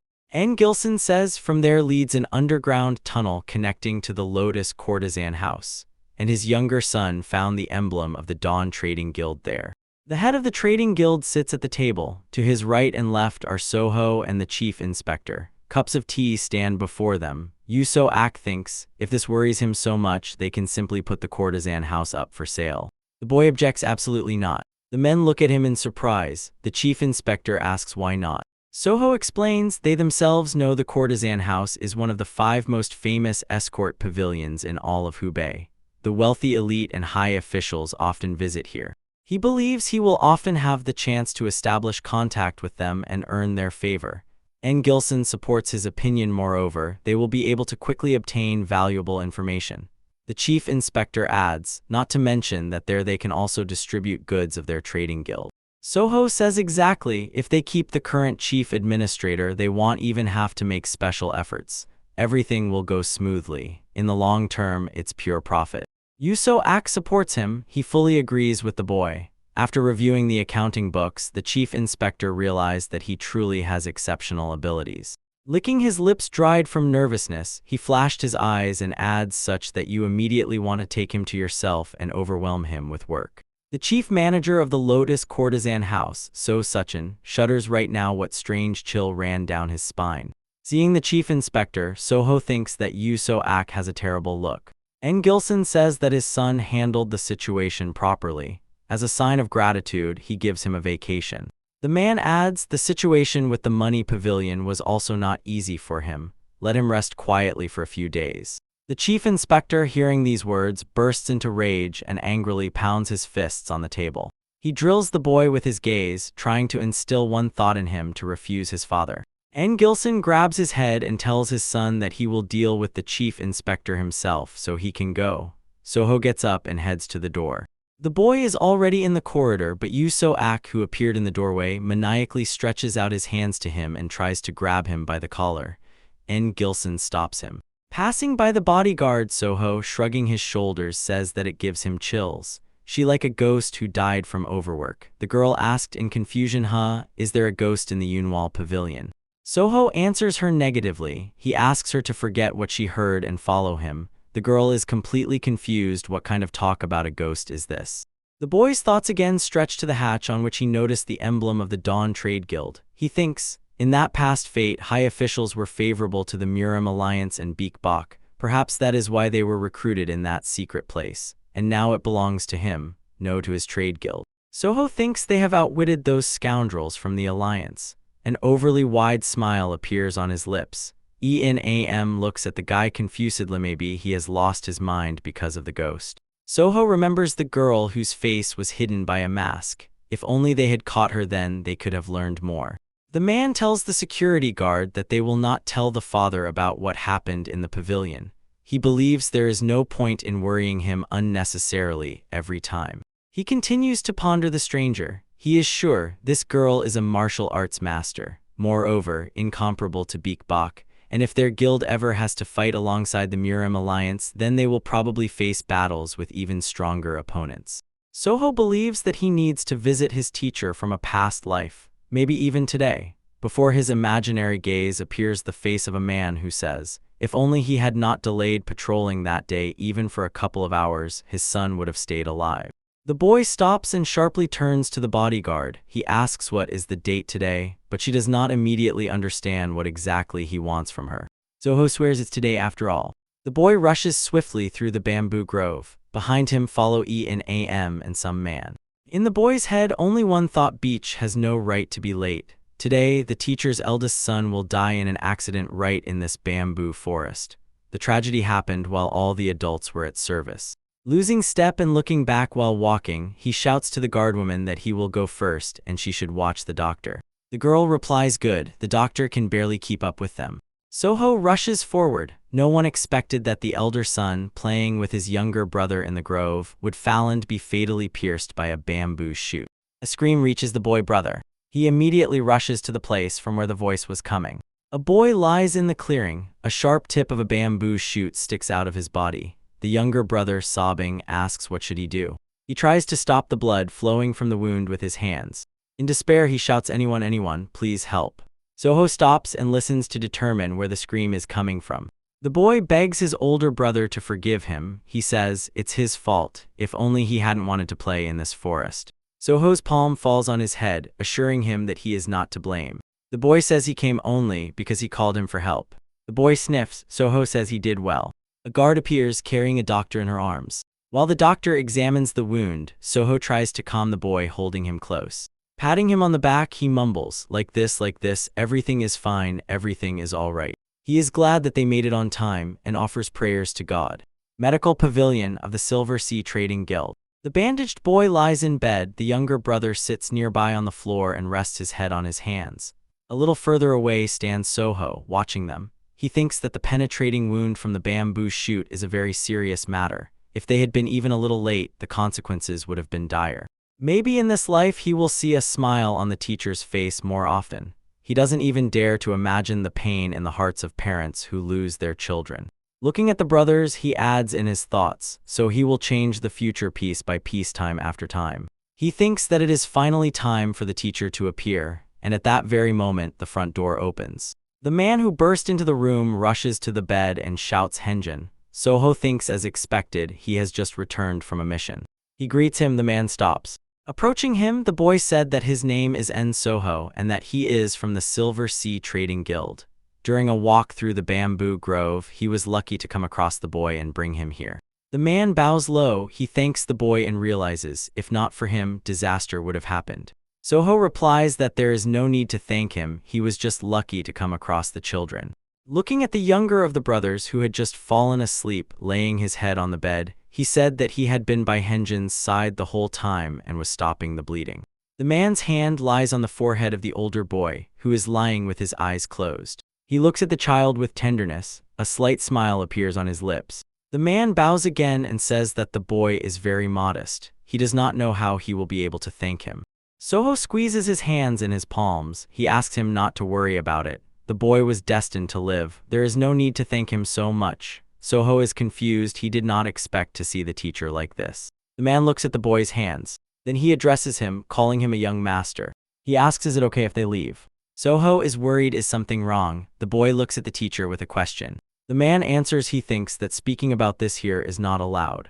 He explains all because of the nature of this boy's body. Soho looks stunned.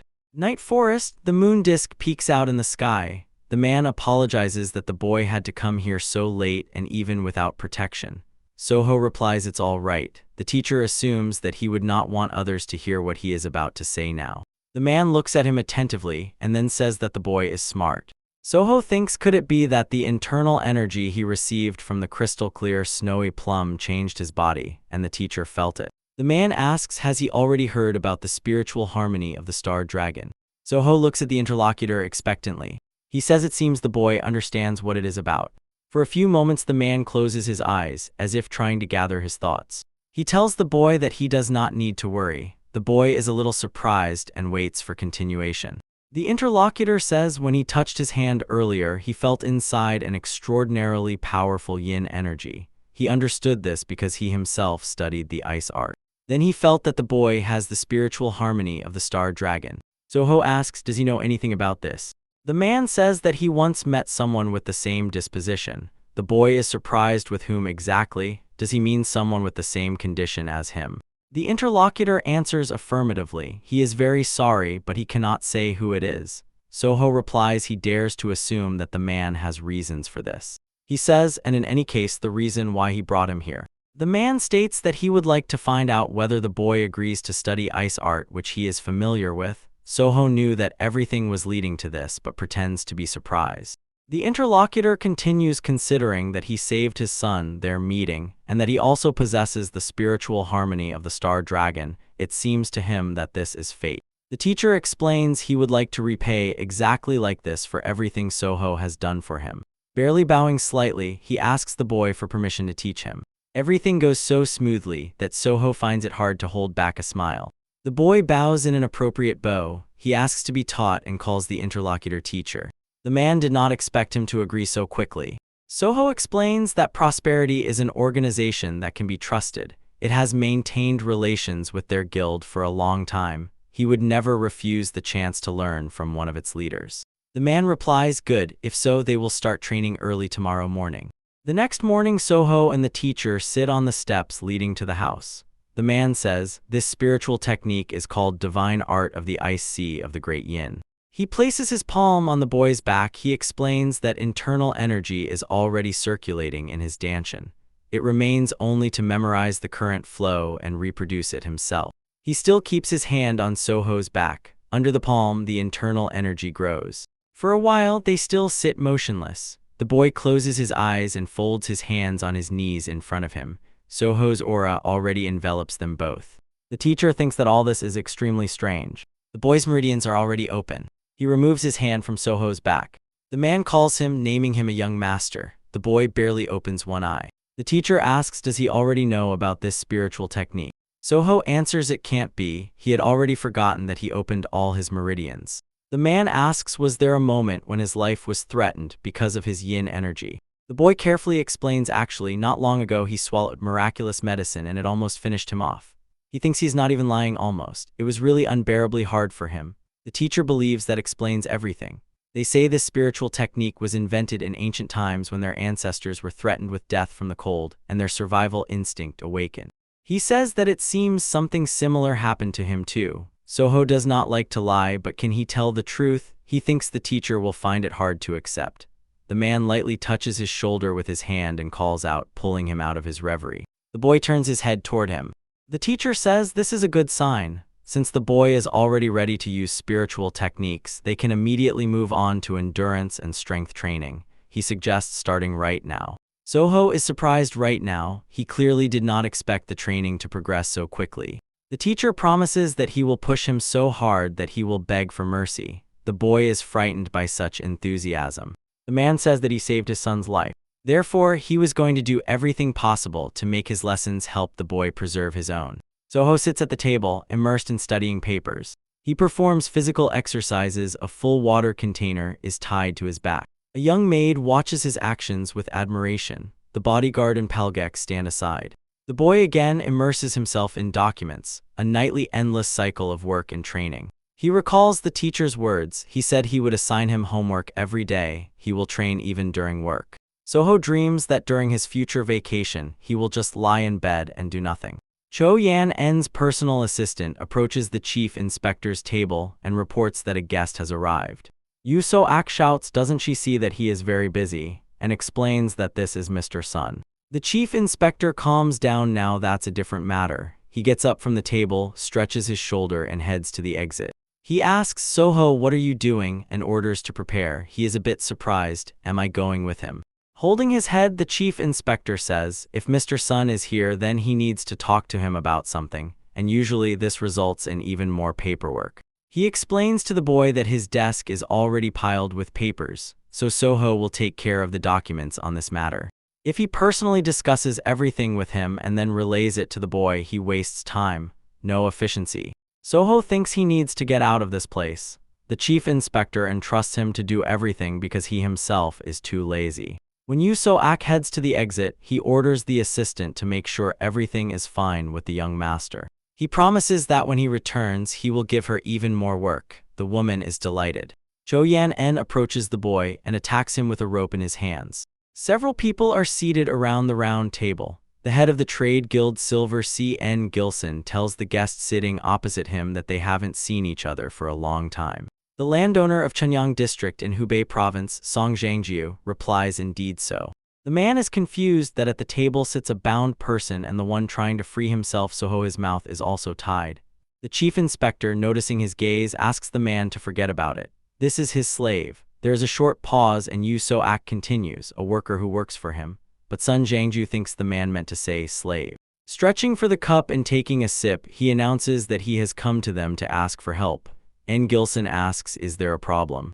Placing the cup on the table, the man explains. A couple of days ago, officials informed him that part of his land had not been taxed. He says that he talked with trusted people and they replied, officials are searching for something. Sun Zhangjiu believes that an unfortunate mistake has occurred. He thought, if he finds what they are looking for, he can at least meet with them and put everything in order. The host of the house silently listens to the guest. The man says that what they are looking for is a doll that dances by itself at a certain time. Soho freezes, a doll that dances by itself. The guest tells them about a doll that dances by itself. Soho listens to him with surprise and even stops trying to free himself from the rope. The head of the Silver Sea Trade Guild snorts distrustfully, a dancing doll. N. Gilson assures that he understands the situation their guest has gotten into. Sun Zhangjiu waits for him to continue his speech. The guest reluctantly admits that Lady Chu is involved in this. Silence hangs over the table. Then N. Gilson says he is very sorry, but he does not think they can take this on. Sun Jiangju clearly did not expect such an answer. Soho recalls everything he knows about Lady Chu. At some point, a special game became popular among noble ladies. Once a month, they chose a young girl and took turns giving her a task, a challenge involving obtaining rare items. For example, they ordered to bring a golden flower. The defeated was obliged to host a lavish banquet for all the other participants of the game. The winner was honored like an empress until the next round began. The woman who invented and organized this game was Lady Chu, the wife of Po Changsa. She always inspired admiration and envy among women. Her jewelry and luxurious clothes were the cause of continuous gossip. The game began as an instant and innocent amusement. Then it grew into a mad competition that even harmed the common people. Back then, the boy could not understand why the upper society was so obsessed even with such a trivial amusement. But now it seems to him that he finally understands. His guest says that he was unfairly slandered. He swears by heaven that he has never done anything shameful in his entire life. Yet they still say he did not pay taxes on plots of land spanning several acres. Is there any sense in this? Those present listen to his story with obvious sympathy. Ndami even covers his mouth with his hand, restraining his emotions. Sun Jiangju says if he had that rare item, he could directly appeal to the official Po Changs and clarify this misunderstanding. So he begs them to help him. Soho thinks maybe the reason why in his past life so many landowners, including Mr. Sun, ended up ruined due to tax evasion and even took their own lives was ultimately Lady Chu. Seeing the guest grow gloomy, the boy reflects. Sun Jiangju has long been acquainted with the Silver Sea Trade Guild and enjoys great respect among the commoners. Soho believes if they help him now, he will repay them many times over for their kindness. But he understands, getting involved with Lady Chu now is too dangerous. The head of the trade guild approaches the guest and places a hand on his shoulder. The boy mentally asks himself, what is he even thinking about? Why did their trade guild meet such a disgraceful end? What did he decide to do upon returning to the past? He must never forget this. He rises from the chair and addresses his father. The bandage muffles his speech so that the words become indistinct. The chief inspector unties him. Sun Jiangju thinks, could the boy really not be a slave? Soho speaks, looking attentively at his father and their guest, saying he must say something. He reports that he will try to obtain this rare curiosity. The real name of this item, which Sun Jiangju mentioned, is a doll that dances by itself. In the past, Soho, the master who created it, was from the village of Golden Immortality in Jiangxi province. Soho wants to make inquiries and might be able to find him somehow. He thinks the main thing is to avoid direct conflict with Lady Chu. The boy knows very soon the emperor will issue a decree that will put an end to the noble lady's game. When that happens, Lady Chu's misdeeds will also finally cease completely. She will be executed. As long as he stays away, everything will be fine. The guard calls the boy, who is lost in thought, and asks what does all this mean, out of the blue. She says every time he plans to go somewhere, he should just tell her where and when. That's all she asks. Until yesterday he was silent, and now suddenly he is going to Jiangxi province. Meanwhile, the crew, accompanied by warriors, is driving them to the destination. The girl thinks that with all this snow, the roads are too dangerous. Soho peacefully raises his hands and tries to calm her down. The boy says he thinks the time has come and he should start trading expeditions, and this assignment is extremely important for their trading guild. He reports that the father and the rest have already given their consent. Showing a dagger, he adds, even his older brothers gave him gifts and wished him all the best. And since E&AM talks about danger, he will keep this knife ready. The girl asks why is he smiling so predatory. Palgak, sitting in the corner of the carriage, answers her that this is the first official expedition of the young master. If you think about it, the young lord he serves grew up just like that. The servant admits he is both nervous and excited. Next to the girl sits a young man, smiling and saying, that's right. He asks the bodyguard not to worry. Warrior of the Money Pavilion Lim Zhenbin believes that this boy is much more mature and capable than he seems. He says he will also help the young master so that the mission goes quickly and with dignity. Soho is pleased to hear such words. The young man adds that even the chief inspector said, this young master must be returned as soon as possible. The bodyguard thinks that Yu So-ak gave good advice. Lim Zhenbin says one way or another this expedition is accompanied by Chief Guard Guak from the Prosperity Agency and Captain Chong Chun from the Silver Wind Squad. Even if something happens, there is no reason to worry. Then the warrior adds, unless they run into bandits or something like that. A scream sounds from outside. Soho thinks, did he just jinx it? The boy gets out of the carriage that stopped and asks, did something happen? He looks around. Soho sees a burly and tall man with a cross-shaped scar on his cheek, standing before the leaders and escorting the squad's carriage. The man smiles and says they haven't seen each other for a long time. Chong Chun from the Silver Wind Squad asks, are they all right? Standing next to him is the head of the Prosperity Security Agency, Guak Menhin, Soho's teacher. The stranger says that apparently they are heading to Jiangxi province. Chong Chun replies that's correct. They are transporting goods that must stay dry. This snow is slowing their pace and everyone is already quite tired. The man replies that this is good news for them. The head of their fortress sent them an invitation to stop for a few sips of warm tea and rest. The boy stands aside, watching what is happening and listening to the conversation. Soho thinks the bandits of the Green Forest are somewhere around here in this area. Probably this person is nearby. In the hall, at a long wooden table, 11 people are sitting, including Soho with his escorts. The man sitting at the head of the table says he is glad to welcome them all. He introduces himself. His name is Zhang Desu. He is the head of the fortress on Mount Yudong. He is called Wolf Fang or Phantom Sword. One of his eyes is hidden under a white bandage. Chong Chun also states his name and adds that he is the captain of the Silver Wind Squad of the Silver Sea Trade Guild. Jivak Menken follows his example and introduces himself, stating his name and position, head of the Prosperity Agency. Zhang Desu says he was worried that due to bad weather they might get frostbite, so he invited them to the fortress. He thanks them for coming despite the unexpected invitation. Chong Chun replies that they should be thanking him. They desperately needed rest and everything turned out perfectly. The man thinks that, as before, he is a good person and by no means suitable for the role of the head of the bandits. Zhang Desu says that this pleases him and invites to eat while the dish and tea have not cooled. Palgek whispers to the guard in the ear, could it be that they are not in the very den of robbers now? Why is everyone so calm? Soho, hearing his question, replies not all bandits or pirates attack trade caravans or security agencies.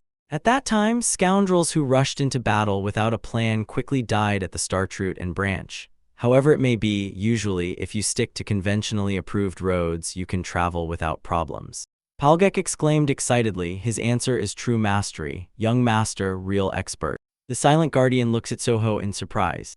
She asks, why did he say in his time, as if he has some experience? Isn't this his first journey? The young man calmly savors the tea.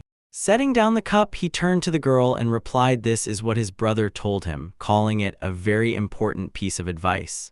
Anyway, this delicacy will soon cool down, so it's better to start eating. Taking a sip from the cup, the boy thinks the drink is really good. He considers that drinking this in winter is too costly. Will they have enough funds for that? Soho listens to the conversation. Zhang Desu thinks they do not resemble those who usually travel. The guy says where are his manners? He completely forgot to introduce himself. Standing up and bowing, he says his name is En Soho, and that he works at the Money Pavilion Silver Sea. The fortress leader says thoughtfully, En, then he asks, what is your relationship, boy, with the guild leader? Soho answers that it is his father. Zhang Desu laughs, no wonder he has such a clear gaze, he didn't know they had such important guests. He suggests the boy quickly sit down and enjoy the food. Soho sits down on the bench. He scans everyone sitting at the table. His attention is drawn to the fact that the man sitting opposite has quite modest food on his plate, although there are bowls of fried poultry on the table. He carefully examines this person's clothing. The boy thinks interesting. Compared to the guest's food, the robber's table is served rather meager portions. Taking chopsticks in hand, Soho reflects on what he has seen. He does not think that the chief is the kind of person who neglects family for guests. Such a fortress and they still lack funds. He thinks that all this looks strange. Taking food from the plate with chopsticks, Soho continues to ponder in a difficult situation. They invite guests and treat them very generously. They don't even finish their own food. He understands that they want to charge more for passage and at the same time do not want to show aggression but still do not want to show that they lack anything. He puts the chopsticks on the table. Soho sinks into thought. It must be that this man does not yet know what is hidden under the mountain, if all this is played correctly. The boy addresses the chief of the fortress and asks, have you had any troubles lately? The attendees look at him with surprise. Zhang Desu quietly utters, young master En. He fiercely fixed his gaze on the boy. With pressure in his voice, he says, "Let him be confident that the boy was mistaken due to ignorance, but let him remember his words were just extremely offensive to their fortress." Smiling, Soho apologizes if his words, spoken carelessly, offended the master of the house, but he believes that the latter should not have reacted so sharply. The head of the fortress is surprised. He asks, "What is this boy saying?" Soho replies he does not think this fortress should be bothered for those passing by, and that they should not arrange a luxurious reception for them, which is inappropriate for the difficult situation, just to demand a higher toll than usual. The bodyguard tears her hair out. Palgek closes his eyes in horror.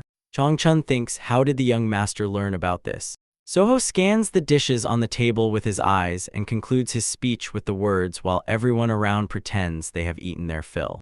The head of the fortress says the boy means that they treat them with food to lure a higher toll from them, while pretending that they themselves have eaten to their fill. Did he understand the guest's words correctly? Soho asks, isn't he right? The man's fist crashes loudly onto the surface of the table. Zhang Desu abruptly jumps up from his seat. His people look at him warily. An evil aura emanates from the head of the fortress. His eyes blaze with crimson flames. The atmosphere in the room thickens.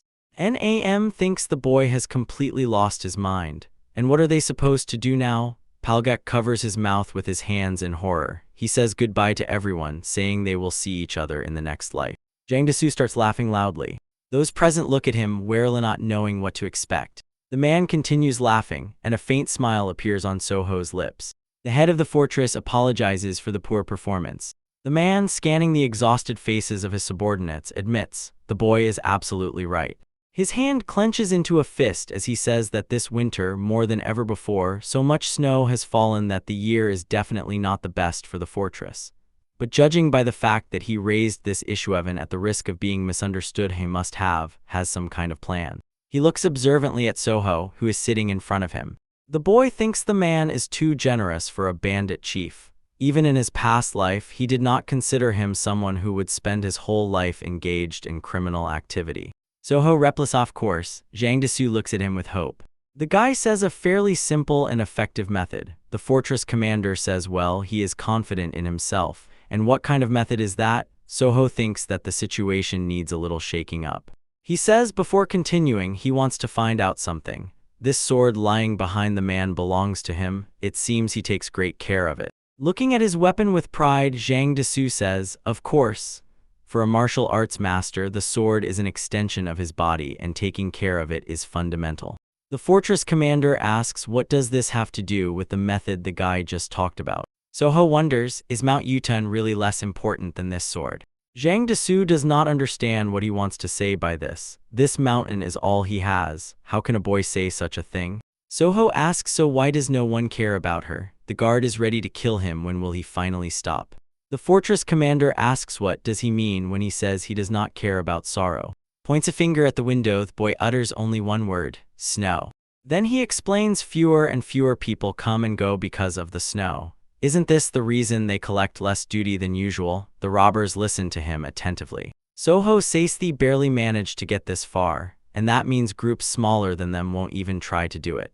He believes if the robbers get rid of the snow and clear the path, it will benefit the people. They won't have to go around the mountain, and they will be able to collect more toll. So in the end, each side will come out ahead. Moreover, the toll can be raised by supporting it with snow clearing gan. They will understand. The fortress chief is confused. He somehow hadn't looked at it from this side. The people around are talking briskly. They hadn't even thought about clearing the snow. One throws out, looks like an educated scoundrel is clever. Another suddenly jumps up and pounds his fist on the table. He just called the young master a scoundrel. Zhang Desu watches their arguments for a while. The bandit continues, why didn't their chief think of this himself? They object to him. He must not dare to speak like that. He will get it now. The man turns to Soho. He is embarrassed to admit, but he hadn't even considered such a possibility. He is ashamed of how sharply he behaved even before he understood him. He owes that boy. Maybe he has some wish. Soho thinks this is it. He asks the fortress chief, can they talk alone? With a mad hope in his eyes, he reports that there is something that would greatly help both them and him. He says he has a very interesting story. Standing on a cliff next to Zhang Desu, Soho looks over the fortress sprawling below at its foot. He says, wonderful view. The man replies, it is their pride. He says he founded the camp here because he fell in love with this landscape. Especially in winter when the snow covers everything white like now, it takes your breath away. The fortress chief continues because the boy asked to talk alone, he decided it was something important. How about saying it now? The boy asks how much does he know about spiritual plants. He says honestly not that much, but what does it lead to? Soho thinks it happened 5 years before his death. Rumors spread about spiritual herbs growing on Mount Yutun. And soon the Murim alliance rushed through the fortress of Zhang. In a short time, they monopolized the cultivation of spiritual herbs on the mountain. But at this moment, the alliance does not even suspect their existence. The young man addresses the head of the fortress. He tells him that here on Mount Yutun, precious spiritual herbs grow everywhere. Soho adds that he can be sure of this by looking at the bluish flower near his right foot. He says that he is called the flower of the snowy soul, the perfect remedy for treating organs. And on the other hand, a flower that expels negative energy from the body, the flower of the spirit of the white tiger. There are also those that help the body absorb medicine more effectively, for example, snow ginseng. Soho explains that many spiritual plants bloom on this mountain. The fortress commander asks Zhou, does he know this information? The guy replies that a trader who sells various goods needs basic knowledge about herbs and understanding of the localitos. The interlocutor think otherwise. Zhang Desu says that even for a merchant it is rare to recognize spiritual herbs at a glance. Soho replies that the details are a trade secret. He suggests just imagining that he is not one of the most ordinary merchants, and he thinks he can't say that he knows the future. The fortress commander believes he is not a coward. He asks, so what exactly is his request after all? The boy replies that he asks to sell the plants exclusively only to them and to keep this deal secret. The fortress commander wonders can the deal be settled, but why secretly?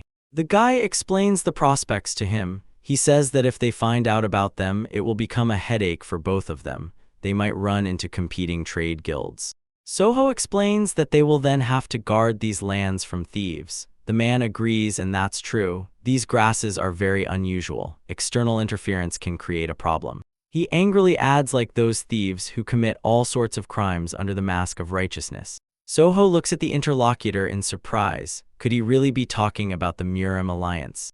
Pressing his palm to his chest, Soho promises, if they make a deal, they will not only buy herbs from them at a fair price but also provide documents that will help distinguish spiritual herbs from ordinary plants. Extending his hand, Zhang Desu, the boy asks will he accept their offer. They shake each other's hands, confirming the agreement. The fortress chief says agreed. He will trade with the Silver Sea Guild. Soho thanks him and asks then maybe they will return and sign the contract. The man smiles. The guy is meticulous right to the very end. Soho replies that a contract is the basis of a successful deal, isn't it?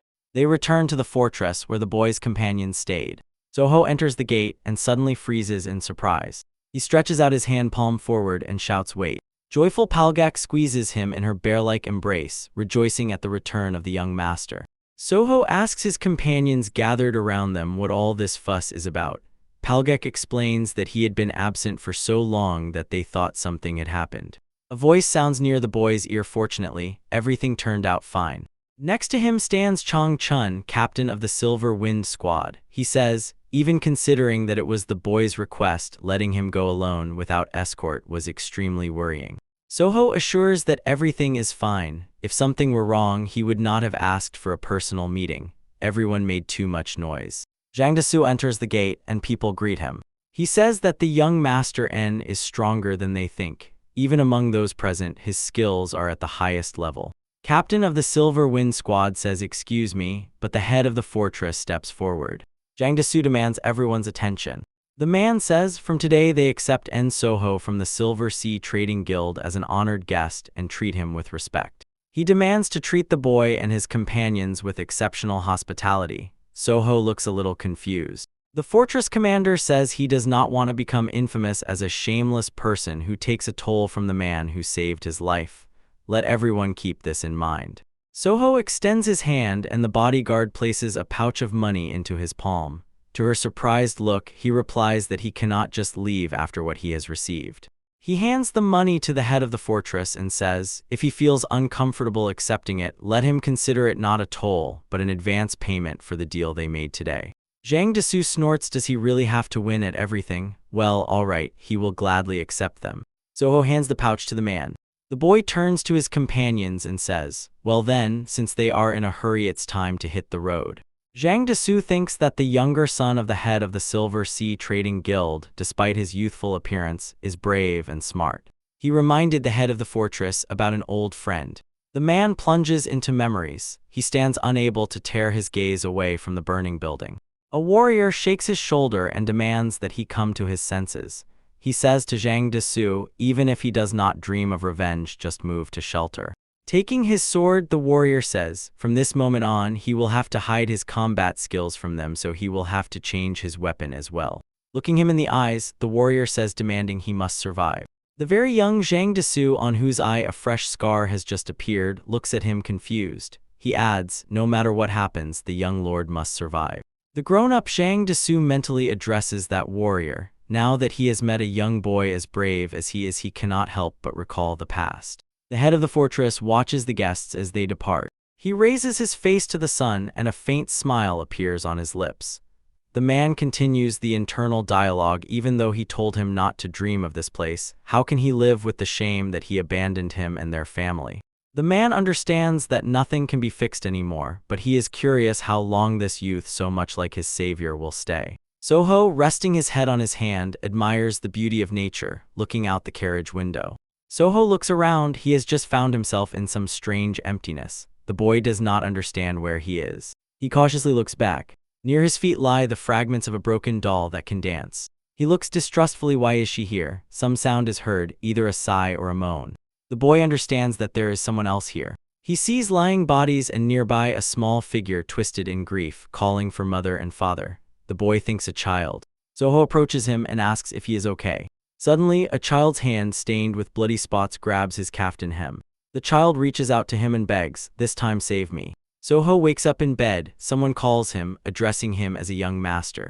Turning his head, he sees Palgek, who is kneeling on his bed. The servant asks, "Is he all right?" Footsteps sound behind Palgek. Enam appears in the room. She asks, "Did you have a nightmare?" Sitting on the bed, the boy reassures them everything is fine, just a bad dream. He thinks that he urgently needs to find this child. It's even scary to imagine what will happen if he doesn't make it in time. The guard says that lately he hasn't been sparing himself at all and is doing everything just to find this master. Soho, smiling, replies, "Probably." Lowering his feet to the floor, he says, "Tano, if it works out, they will be in a big plus." The guy continues, "So today they will try again." Enam looks at him expectantly. Soho adds, "They need to find the doll's creator." It has already been the third day since he arrived in the village of Golden Immortality. Soho, accompanied by a servant and a guard, walks through the market past stalls with vegetables and fruits. Watching Palgek buy sweets, baked apples skewered on sticks, the boy silently thanks the teacher and the captain for allowing him to move freely. Soho sighs. He still hasn't found the master.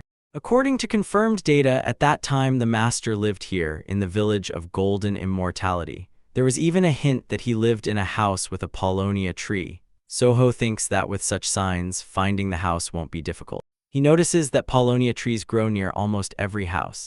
While Palgek savors the sweets, the guard suspiciously looks at the boy, guessing what he has started again. Soho thinks that one should look around more carefully. He feels that someone is watching them.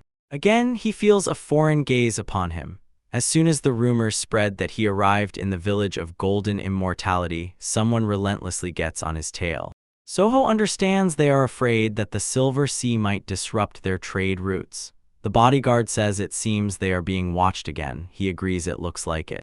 The boy reflects it's understandable but still troubling. He is already worried about finding any clue that will lead to the doll's creator. His gaze rests on Palgek. He thinks first they need to deal with the scouts. Soho says to the servant, "It seems this market is full of interesting things." Palgek vigorously turns his head in different directions. He replies, "That's right. Despite seeing them every day, something new is still found. Simply incredible." Soho suggests then maybe today they will take a walk there. The servant agrees. Sounds great. Enm frowns, sensing some trickery. The boy and the servant break into a quick run. The girl shouts after them not to hurry. She thinks there is no reason for that. They offer her to run together. All three sit on the curb. Palgek finishes his treat. Soho and Enam catch their breath. They rush through the entire market to escape the pursuit. The girl says it seems they managed to shake them off. Palgek does not hide his surprise. Were they really pursued like that? Did the young master know about it too? Soho replies, what does he think? Why did they suddenly dash off? Of course, he knew. A scream reaches them. Thief. The boy immediately turns towards the direction where the commotion is heard. They see a man trying to catch up with another man who is holding a purse in his hand. The pursuer is furious, almost shouting, he has a family, they will die of starvation. The person being chased rushes past Soho and his companions. The boy pauses for a moment. Then he plucks an apple from the stick that Palgek is holding and says he will borrow it for a second. He pours his internal energy into it. The divine art of the icy sea of the great yin is a technique that allows energy to be accumulated with maximum efficiency. Soho recalls how the teacher, showing him his sword, explained, when he gains experience, he will be able to nourish even objects with yin energy. An icy aura rises from the man's sword. Soho holds the apple infused with yin energy in his hand. He thinks just a little, but that will be enough. The boy forcefully throws the apple in the direction where the thief is running. It rolls under the man's feet. He steps on it and falls to the ground. The seeker is rapidly approaching him. The man looks at the apple lying on the ground and asks who left it here. Soho looms over him, demanding that he return the wallet. A girl stands nearby, arms crossed over her chest. Palgek thinks the thief is very bad. The servant literally snatches the stolen wallet from the hands of the man who is already sitting on the ground. The boy laughs. He is pleasant to deal with. A sweaty, breathless man who is chasing the thief stands behind him. Soho hands him his property. The man thanks the boy. Pointing at the thief whom Palgek is holding, Soho says, they will take him to the guards and the man can be free. But he is in no hurry to disappear. He asks, maybe they will visit him and have some tea. He will feel terrible if he lets his savior go without thanking him. Soho replies that he did nothing special, and there is no need to call him a savior. But he noticed the man's look full of gratitude. The boy says that perhaps they will still drop by for a cup of tea.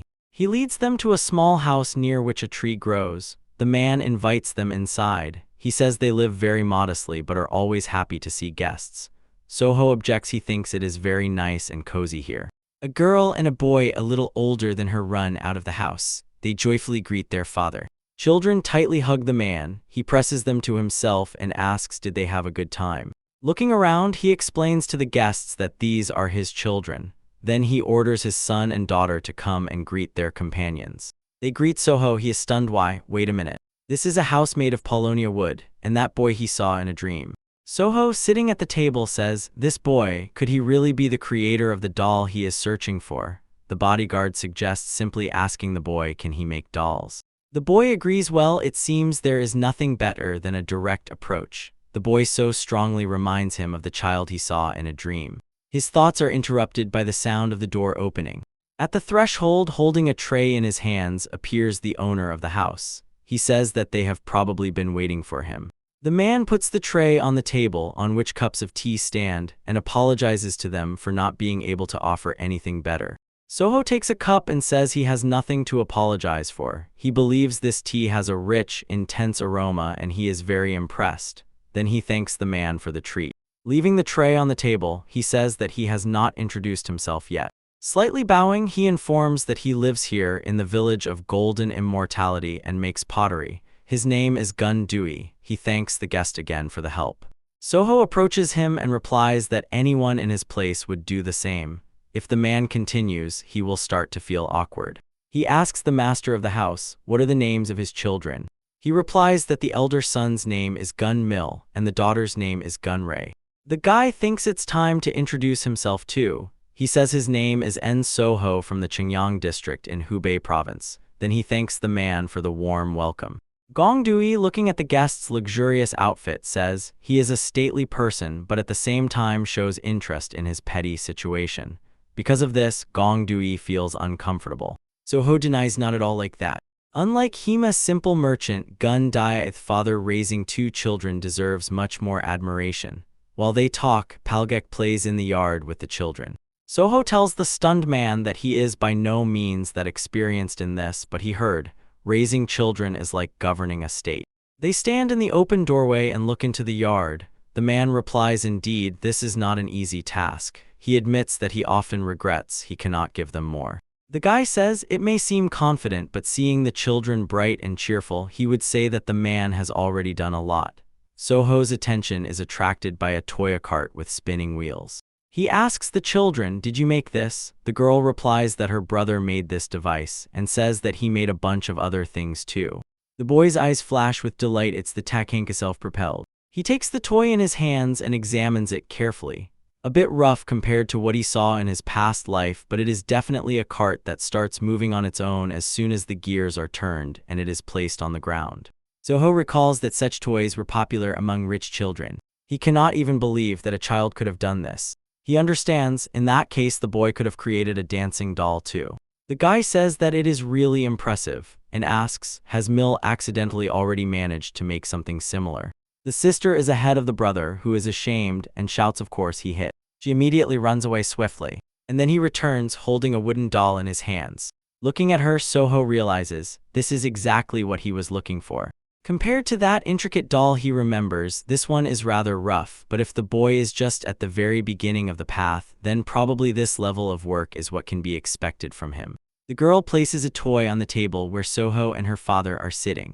She asks in surprise, why doesn't the doll move? The brother, taking the toy in his hands, explains it seems it's because of the durability of the parts inside the doll.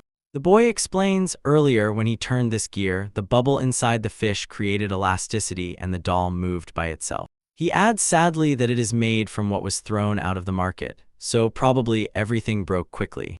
The boy asks if he had the necessary materials, could he assemble this doll again? The boy's face immediately changes. Hope and anticipation emanate from him. Gong Dui says that his son is skilled at making such things. He strokes the boy's head and explains that he is talented, but his skills do not yet bring money. Gong Mill simply entertains children from neighboring houses and his younger sister. Soho asks the homeowner again, money does not come. He says that his son's talent is a gift from heaven, and his skills can definitely bring great wealth. Gong Dui asks skeptically what wealth is the guest talking about. Soho explains that the things his son creates are rare and unique. If brought to a marketable form and put up for sale, the price will be high. The man disagrees with him. He believes that money is earned by merchants, not craftsmen who make these things. He says that craftsmen without power and connections like him are simply used. As they say, the bear digs the den, the trader trades honey. Soho was worried the man's views turned out to be more pessimistic than he expected. If this continues, Master Gong and his entire family could end up in slavery. His hand involuntarily clenches into a fist. The boy thinks if he wants to change their tragic fate, he must act differently. He makes a decision. Soho addresses the house owner, who looks at him anxiously. The boy asks what share does he get from the sale of his ceramics. He replies that he is not sure, but probably less than 10%. Soho says if he allows him to sign a contract with his son, he will give him 40% of the profit on the condition that he joins the workshop of the Silver Sea Trade Guild. Gong Dui is surprised. 40%? Why does he offer so much to his child? He decides, in any case, he needs time to think everything over. Soho's face darkens just as he expected. The man is unable to make decisions quickly. Soho says the matter is serious, so let him think it over properly. Rising from the table, he thinks that haste is unnecessary and decides to leave him alone with his thoughts for now. He thanks the house owner for the tea. Leaving the house, Soho announces that he plans to return to Hubei the day after tomorrow or the next day. Until then, he will live in a guest house. He tells the man, when he makes a decision, let him come to him. Gong Dui bows his head and replies, all right. The son stands nearby and the girl waves goodbye to them. After saying goodbye, Soho and his companions leave the yard. The guard asks, is this the same boy, the doll maker he was looking for? Looking at the boy, she wonders why is he so gloomy. Soho thinks that even if he wanted to help this family, he has no good reason to do so. He clenches his teeth tightly and calms himself with the thought that nothing has happened so far. The Trade Guild Nut Oak. Two men sit at the table. One says to the other, he heard that they failed to collect the monthly tribute from Master Gun. He bows and offers his apologies. He quotes a proverb, if luck does not favor you, you can break your nose even if you fall on your back. He says that the person he entrusted with this task eventually ran into the escort of the third young master from the Trade Guild Silver Sea. The man says he has already taken additional measures, so there should be no problems. The guild leader asks has he already found out why this puppy from Silver Sea came here. The man, without raising his head, replies that they have been watching him for several days, but all this time he has just been wandering around the village and the market. The interlocutor suggests that the boy wants to gain experience in fieldwork, but he heard that today he visited Master Gun. The man replies that obviously the master insisted on treating him to tea, saying he cannot let his benefactor leave empty-handed. It seems this is just a coincidence, so there is nothing to worry about. He adds that very soon they will force him to sign a slave contract. The head believes that the master is trying to defect to another trade guild and betray them, and this after they allowed him to make a living all this time. He says to the man bent in a bow, "This is why commoners cannot be trusted. If the master continues to resist, let them bring him here." Unkind sparks flare up in his eyes. He promises that they will teach the master a painful lesson so that he knows his place. Night has come. Gundui's wife has put the children to sleep. The man sits at the table on which a lit candle flickers and is lost in thought. The woman asks, why does he sigh so heavily? She sits next to him and the man replies, he cannot stop thinking about the man who came to them today. The woman clarifies, does she mean the young man he mentioned, in connection with the fact that he helped him return the wallet? Gundui answers affirmatively, yes, this gentleman saw talent in their son and offered him a contract. He promised 40% of the proceeds. While the adults talk, the children sleep carefree in their bed. The more he thinks about who so easily offers such a large sum, the more suspicious his intentions seem to him. He has been deceived so often in life. He feels miserable for doubting even the one who helped him. The woman asks the man, does he really not take the words of this swindler seriously? The wife says that until now the Walnut Oak Guild still allowed them to have food on the table, didn't it?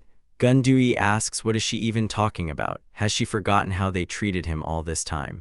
He reminds that they have already decided they will need a new job when the contract with the guild ends. The woman objects, yes, they decided, but now everything has changed. She is looking for something under the fold of her clothing. The man is shocked by what his wife gave him. Seeing a shiny object in his hands, he asks, is this a gold ingot? And where did she get it from? The woman explains that she recently accidentally ran into Hwan Garan from the trading guild Orkavi Dub at the market. She says that he gave her gold and said she could repay the debt when their children grow up. Now it will be enough for them, at least for some time. They just sell the ingot. Isn't that great? The woman tells Gundui that the man who suddenly appeared out of nowhere and offered 40% to commoners like them looks extremely suspicious against the backdrop of their benefactors. She asks, isn't this a deception? Looking at her sleeping son, the woman says that they cannot trust milieu to someone like him. Gundui places a gold ingot on the table in front of him and tries to object to something. Suddenly he hears someone ask, are you home? The man is surprised who came at such a late hour. He cautiously opens the door. The unexpected guest says, probably he is not asleep yet. Gundui sees Hwan Garan before him accompanied by warriors. He asks what brought him here, and why is this guard here? He replies that he would never have thought that about him. Behind the guard stands a man whose face is hidden by a thick tuft of hair. Hwan Garan continues to speak. No matter how tempting the money was, how could he encroach on the property of the trade guild? Gundui begins to understand where this is heading. He did not think that the Orkavi Dub Guild could treat him like this. Hwan Garan says, judging by the fact that they are not asleep yet, it turns out they plan to escape tonight. The woman standing by the open door trembles with fear. She asks, what escape? What is he talking about? The man points to the gold ingot lying on the table behind her back and says that this gold belongs to the Orkavi Dub Trade Guild. They are still trying to deny everything, even though the evidence is so obvious. Mill wakes up from the noise. The woman apologizes and says that she probably misunderstood. But didn't he give her the ingot today and tell her to use it? But he does not let her finish, interrupting with a shout, what? Hwan Garan asks, does she have written proof? A contract confirming that they took money from the guild. The woman is embarrassed. Written proof? She hears about such a thing for the first time. What is that? The interlocutor cuts her off. Enough. This is a waste of time. He orders the guards to immediately take these thieves away. The warriors drag the couple out of the house. The woman calls the children. Gundui asks Hwan Garan, what does all this mean? He calls his parents and runs after them. But his path is blocked by Hwan Garan's hand. The man says that they will just sign the contract and there is no need to follow them. He orders him to stay here and behave politely. They will return soon. Suddenly a girl appears at his feet. She bites Hwan Garan on the leg. He, without much thought, forcefully throws her back into the room. The girl flies back, crashing small objects with her little body all the way to the house wall. The brother rushes to her. The angry man says, like parents, like children, they are all ignorant and stupid, no better than beasts, and if they are beasts. He is stopped by the appearance of a person in the doorway. Earlier, she hid her face under her hair. He asks in surprise, Byung, what is he planning? He silently moves deeper into the room. Sticking a knife into the wooden table, he calls out to Mil, who is sitting on the floor holding his sister unconscious. Then he extends the knife to the boy and tells him to take it. He explains, in this world nothing will go as he wants until he sheds blood, so if he is a man, let him attack him as if ready to die. With a trembling hand, Mil reaches for the weapon offered to him. Suddenly he breaks free, lifts his sister onto his back, and runs to the door shouting. Hwan Garen asks, will he really just let the boy go? He replies that children were not part of the deal. He says to the confused man if he wants him to do it. Smiling, he continues to say he needs to be paid extra. Making his way to the exit, he says, why is he wasting time in this rural dump? Because they pay for it, that's why. But lately, it's been nothing but disappointment. Walking down the street with one swing of his sword, he smashes the stone boulders that lie in his path. Byung sighs, is there really no one strong enough here to entertain him? A scream breaks out in the guest house. Soho, what, did Mil come? Nervously pulling on his clothes, the boy asks, at this time, alone without parents, where is he now? A boy appears before him. Behind him stand a bodyguard and Palgek with a girl in her arms. Mil shyly greets Soho. Seeing the girl who lay in the servant's arms with closed eyes, the boy asks, what happened? He crouches down in front of the boy. The boy sees that he is wounded and asks again, what happened? Mil is unable to utter a word. Tears stream down his cheeks. Yet he tells what happened that night. Soho thinks it is his fault, no matter the reason. He should have assigned guards to them. The girl with an appetite devours the meat. Chong Chun, extending a spoon with porridge to the child, cannot hide his surprise. With what eagerness she devours the chicken drumstick. Soho, who is sitting opposite Palgak at the table, says the girl seems to be feeling better already. The servant believes she is a very resilient child. Yoon Am approaches them, holding the boy's hand. She says that Captain Chong Chun personally called the doctor and he treated her first. The girl adds, fortunately it was only minor bruises. She is fine. Mil has just returned and he is also fine. She reports that the boy wants to say something to Soho. A little embarrassed, he asks the boy. He said that thanks to his talent he will be able to earn a lot of money, right? He nervously clenches the edges of his clothes with his fingers. Meanwhile, choking and not letting his voice break, he adds, if so, then let him save his parents. He is begging him very much. It doesn't matter how much it will cost. He promises to work diligently and pay for everything. Soho apologizes and says that it is impossible. Mil looks at him with huge eyes, clearly showing misunderstanding. Soho explains that the boy must receive payment for his work. Who does he think he is? That useless leech who wants him to work for her for free. Putting his hand on Milia's shoulder, he promises he will make a fair contract and share the profit he promised. But to do this, he needs the consent of his parents. So, of course, they need to be brought here. The boy's face clears up, hope flashes in his eyes. Soho orders the boy to stay here and take care of his sister. He promises that he will soon return with his parents. He bows and thanks the captain for taking care of the children. Chong Chun replies no need. Knowing their situation, he simply cannot turn a blind eye. It is natural for a member of the Silver Sea Trading Guild, but he cannot allocate too many people for escort. Today is the meeting day with the Ocean Trading Guild, and that was the original goal of their mission. Soho replies all is well, they are not going to fight, they will just talk with the other trading guild, a normal conversation and nothing more. The captain, bowing, replies that just in case he will assign 3 warriors from the Silver Wind Squad to escort him. He asks the boy to be careful. Soho thanks him for his concern. The boy heads to the exit, saying that it is time for them to leave. The bodyguard and Palgak follow. On his way stands the head of the Prosperity Security Agency, Guak Menhen. He hands the boy his sword and says he hopes the weapon will not be needed, but if so, let him use it. The boy is confused. The teacher did not teach him any sword techniques. He accepts the blade and thanks Guak Menhen. As soon as Soho took a step to continue, the teacher's voice rang in his head. He asks the boy to beware of the martial arts master from the Oak Trading Guild known as Byung. Soho is surprised the whisper technique. The teacher's voice continues in Murim, one must never lower their guard. Guak Menken adds when he returns at night they will continue training, so let him not overwork himself. Coming to his senses with difficulty, Soho replies, good. The guy's hand rests on the door handle and he opens the door. He tells his companions that it's time to set off. The time to work has come. Soho goes ahead, the servant, the bodyguard, and 3 warriors follow behind. 2 men sit at the table. One of them is Hwan Garin, the other is the guild leader. Gundui, who is held under the arms by 2 warriors, stands opposite, his hands tied behind his back. The leader asks the master, doesn't he understand the situation he is in? His wife stole a gold ingot worth 1,000 coins from the trading guild Nutoke. The man shows the gold. He continues his speech according to their rules. The master must compensate the damages 5 times over. But of course, he doesn't have that kind of money. The master growls, wait, they kept telling them endlessly that they stole nothing. A frightened woman, also with tied hands, stands nearby, supported by a guard next to the man. The guild leader says enough resistance. He puts a sheet of paper on the table and says, let the master just sign the slave contract and they will pretend it never happened. Gundui asks, isn't he afraid of divine punishment? Even beasts behave more honorably than him, the one who has a human face.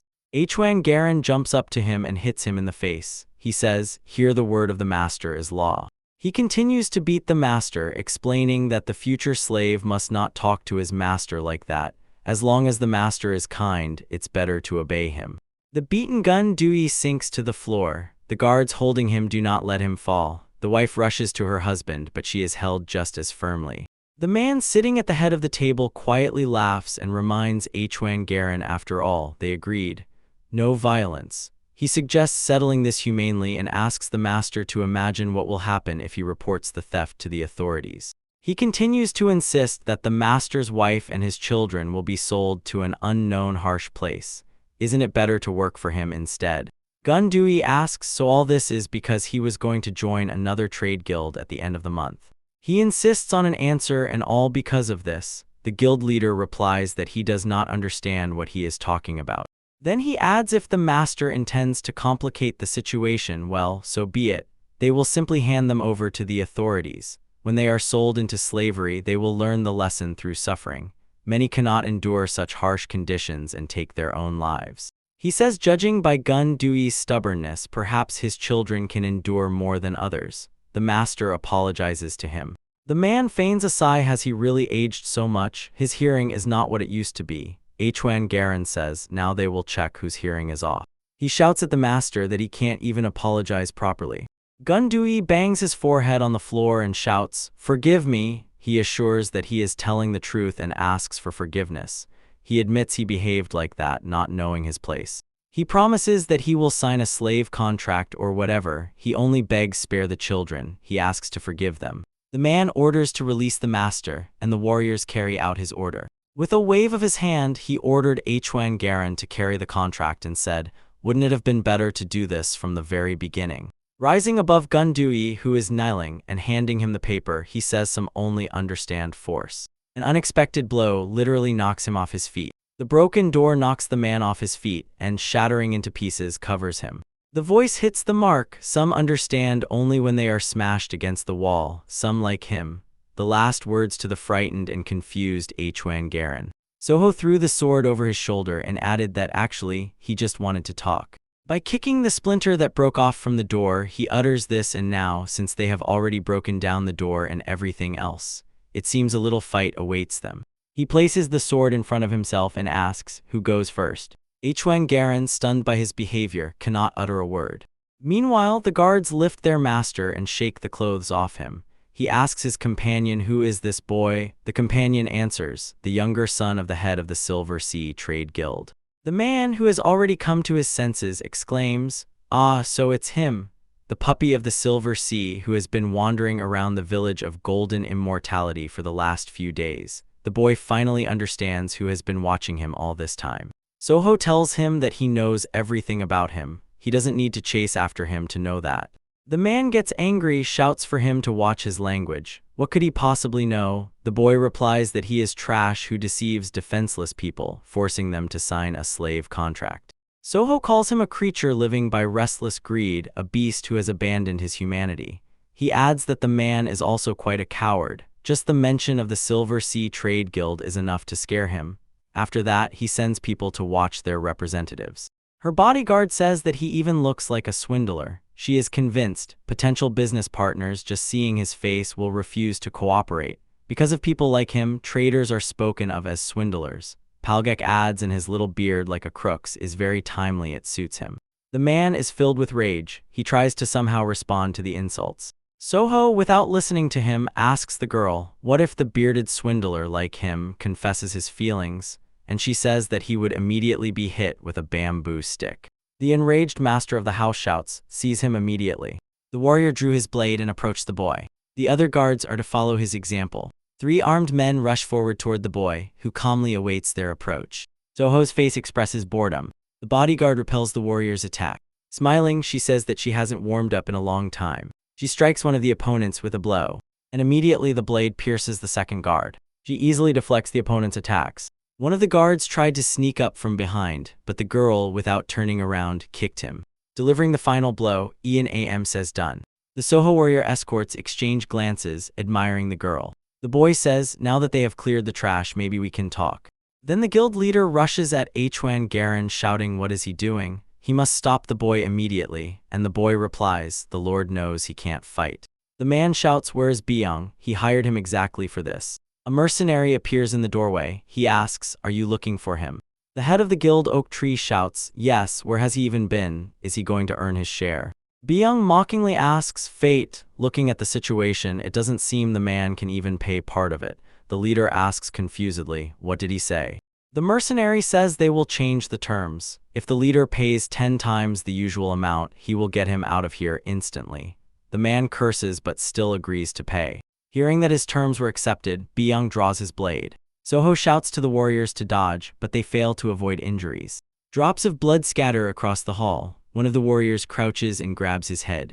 Byung's movements are so fast that they are almost impossible to catch with the eye. The mercenary's eyes fill with the light of an evil aura. Soho and Byung cross swords. The boy asks how dare he. Smiling, Byung says that he can also try to buy him. The guild leader worries, will Byung really not lose to this youngster? Hwan Garen replies, despite his appearance, Byung is truly a first-class martial arts master. He is still young, so if he gets lucky with an opportunity, he might one day reach the peak of the path. The interlocutor asks again, first class, peak of the path, how strong is that? Hwan Garen explains countless martial arts masters spend their whole lives training, yet still fall behind. But if a fighter is first class, he is more than capable of leading a small sect, and when he reaches the peak of the path, words are unnecessary. He asks the leader, does he really think the youngster has any chance? The man rejoices, then fine. He shouts to Byung to teach the arrogant puppy the Murim code. Meanwhile, the clash between the mercenary and Soho continues. Clenching the sword in his hand, the boy says, buy with money, let them see. He doesn't think he needs that. If all the enemy can boast of his money, then he can handle it himself. The mercenary boldly replies that spoiled rich kids better keep quiet. With words or you can pay seriously. He attacks Soho and he barely manages to dodge. Byung continues to attack, but the guy confidently parries the blows. The mercenary is impressed by Soho's skill. The guy finds it difficult, but he is determined. Exchanging blows, they stretch the distance, bounce back. Byung smiles and admits he thought he was just a spoiled kid, so apparently there is something to show. Taking some item out of his clothes, he tells the guy that surviving in Murim is not so easy. He throws some container in front of Soho. It explodes and splashes fly right into the guy's face. He realizes the opponent used fire wine, a drink with a high alcohol content. His eyes burn, he can't even open them. He thinks, what should he do in such a situation? Soho orders himself to think. There must be a way. The guy sees nothing and feels incredible discomfort. This word tugged at something in his memory that is awakening. He recalls the teacher's words. The divine art of the great Yin's icy sea is a technique inspired by the icy breath of the winter sea. Its mysterious depth is like the ocean. He explained, the deeper you grasp it, the stronger the discomfort becomes when people with impure or dark energy are nearby, for example, from the demonic cult or the dark faction. Soho then said, discomfort sounds not very good. The teacher replied, on the contrary, it is a huge advantage. If someone is filled with a thirst for killing, he will not be able to hide it from his perception of energy. At a certain level, he will even be able to sense their movement and where they are located. In his past life, Soho never managed to reach such a threshold of sensitivity. The teacher admitted that at his current level, the boy would most likely feel simple discomfort. This is the stage just before the peak of the path, when a person is still a first-class master. He insisted, It is worth reaching this point and the boy will begin to read the opponent's movements and position. He said that is why Soho should not be lazy in training. One day, on the edge of life and death, this honed sensitivity to energy will become a weapon better than any blade. Approaching the technique divine art of the icy sea of the great yin, the boy realizes that he can feel it even if just a little, all thanks to persistent daily training. Feeling that the enemy is behind him, Soho intercepts the strike and blocks it, then hits with an elbow to the solar plexus. Byung, not expecting this from him, chokes on a scream. The mercenary changes position and ends up directly opposite the boy. He thinks the enemy is too fast, he almost missed. Hunched over in pain, Byung asks Sho, did the guy find out that he would attack from behind? He thinks that Soho's swordsmanship remains at a basic level, although the energy force inside is very powerful.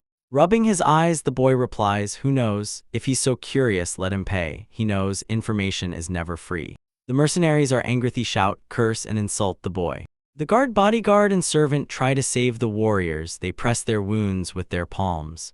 Palgek says the bleeding won't stop and asks the girl what to do. She replies, what does he think? Let him squeeze harder. But they can only help 2 warriors. The third starts coughing, blood is coming out of his mouth. ENAM realizes they don't have enough hands. Seeing the married couple gun, she thinks angrily, they are panicking.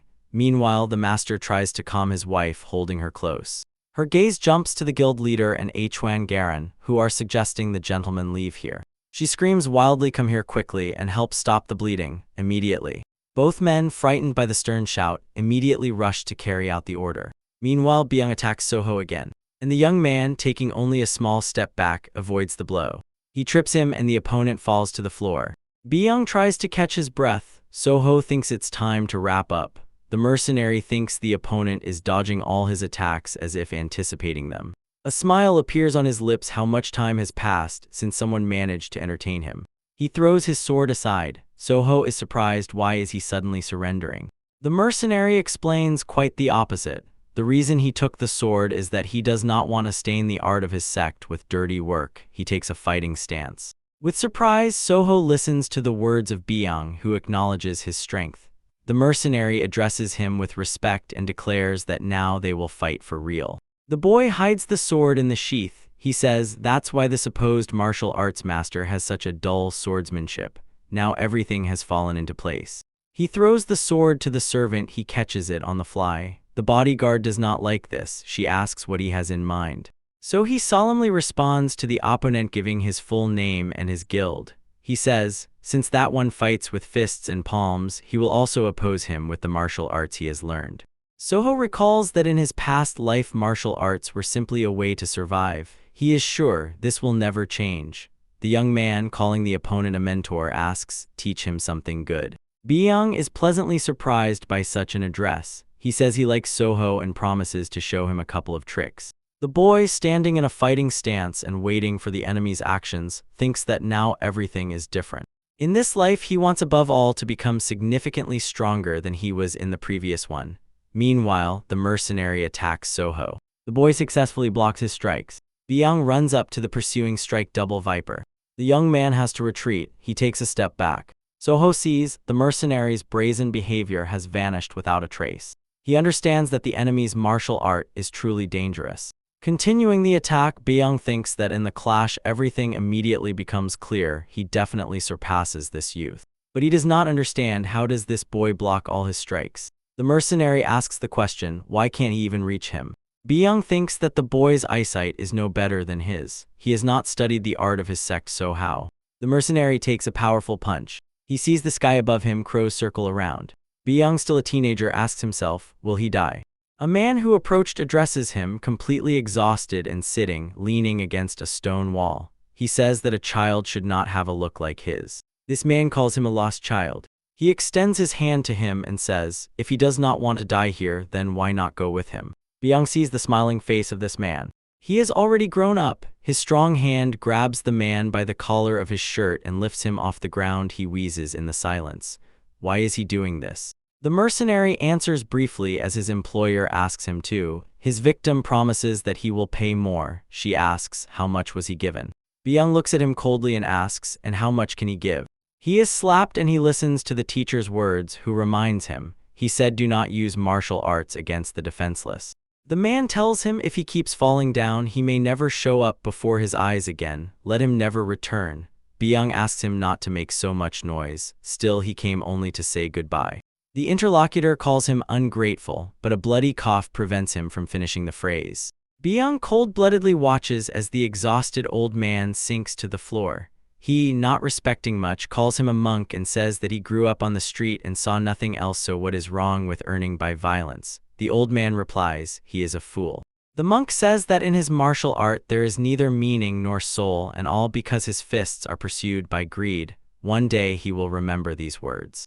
Night, Byung towers over the man who promised him money. He holds him by the chest with one hand and with the other threatens with a knife. He says that the mercenary did not even suspect how cruel the world can be, since all his life he was the one who hits, not the one who is hit. Isn't that so? A crowd of men stands next to them. The man who holds the knife continues to speak. Even merchants from deaf corners, not knowing martial arts, can unite to resist such a scoundrel. Byung calmly listens to his words. He adds that he should not be sad, marinating in hell. It's just karma. After some time, the mercenary finds himself surrounded by numerous dead bodies. He clenches his hand into a fist, preparing to deliver the final blow. Byung hears the teacher's voice again. He reminds that martial arts must not be used against the defenseless. A knife with which the merchant threatened him catches his eye. He grabs it and examines it carefully. Then he hears a voice that strikes. He looks up and sees before him stands the head of the Oak Guild. The man extends his hand and says that he also could no longer tolerate this merchant. Apparently, he solved his problem. He offers Byung to work for him. Smiling, the mercenary asks how much can he pay him. He wants to live rich and with power. From Byung's lips slips as if. He says as if he would die in such a place. He has already come to his senses and is ready to fight again. The mercenary runs to the snake, devouring the Iron Bird's equipment. His movements are so fast that it is hard to follow them. He attacks the boy who holds a defensive stance. Soho tries to block the blow, but the opponent resorts to deception. Byung triumphs. It worked. He is ready to deliver the final deadly blow. With a scream, Byung lunges at Soho. The foot he pushes off the floor with is covered in ice and freezes to it. Byung's hands reach out to the boy. The tips of his fingers barely touch the face of the motionless Soho. In the mercenary's head, the teacher's words ring again. His martial art has neither meaning nor soul, all because his fists are driven by greed. Soho clenches his hand into a fist. He prepares to strike, putting inner energy into the blow. In Byung's head, the monk's voice sounds. He will remember his words someday. He will admit that he was right. Soho delivers a devastating blow to the opponent. The mercenary, recalling the teacher's grave, admits, in the end, his fists turned out to be empty. Soho watches as the opponent flies back after the blow and falls to the floor. A stream of blood bursts from the mercenary's mouth. The guy shakes the hand he just hit with. He stands, slightly bent, catching his breath. Soho exhales wearily. Gathering his strength, he thanks Byung for the lesson. Master Gun says that his family is infinitely indebted to him and the Silver Sea Trading Guild. He doesn't know how to repay him. Soho replies no need, because he was trying for himself too. The man doesn't understand what he is talking about. Last night, they put an end to the grim past of the Oak Nut Trading Guild. The guild leader initially denied his involvement in what happened. But as soon as Soho shows the officer the gold ingot that sparked the scandal, he immediately falls silent. The ingot turned out to be fake. In a past life, Soho beheaded the guild leader for producing counterfeit money, so he knew the gold ingot used for blackmail was fake. Even Hwang Garan, who was arrested along with the leader, considered making a fake ingot unnecessary, so the incident was settled. Soho recalls that Byung simply disappeared amid all this fuss. The guy explains to the master that he is just a simple merchant. By helping him, he actually helped the man reach out to Soho himself, although of course, he is not one to see injustice and look away. Gundui replies he is not sure he can repay but will do everything in his power. Soho says he likes that attitude. He offers to give him his son but immediately corrects himself and explains he wants to make a contract with him. The other recalls the offer made to him the day before by the young master. Soho patiently awaits his answer. The boy sitting at the set table with his mother and sister hears his name being called. The boy waves his hand at him and asks he hasn't forgotten about their agreement, has he? The boy looks at him with hope and Soho barely smiles. Night, the mansion brightly blazes with lights. The woman fills the cup extended to her with a drink from a small bottle. Taking a sip, the girl sitting in the bathtub asks, so Sun Jiangju turned to the Silver Sea Trading Guild. She believes that this is incredibly interesting. The wooden doll Muvasan, those sitting at the table, Jaejok, Benkal, and Dami, and Go Ilpin, watch with fascination. Soho is equally watching with interest the wooden figure that is moving. The attendees believe that this is simply unattainable. Head of the Trade Guild, Silver Sea, agrees with the general opinion. The chief inspector says this is probably a futile stunt just to offer this to official Po Changsa. He believes they could release it for sale right now. He is contradicted. The doll is certainly captivating, but it just dances even if by itself. Will it sell well? Soho believes it will be bought up to madness.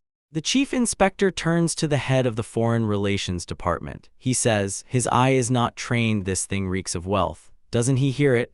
The other replies, if he were not good at this matter, would he become the head of the Foreign Relations Department?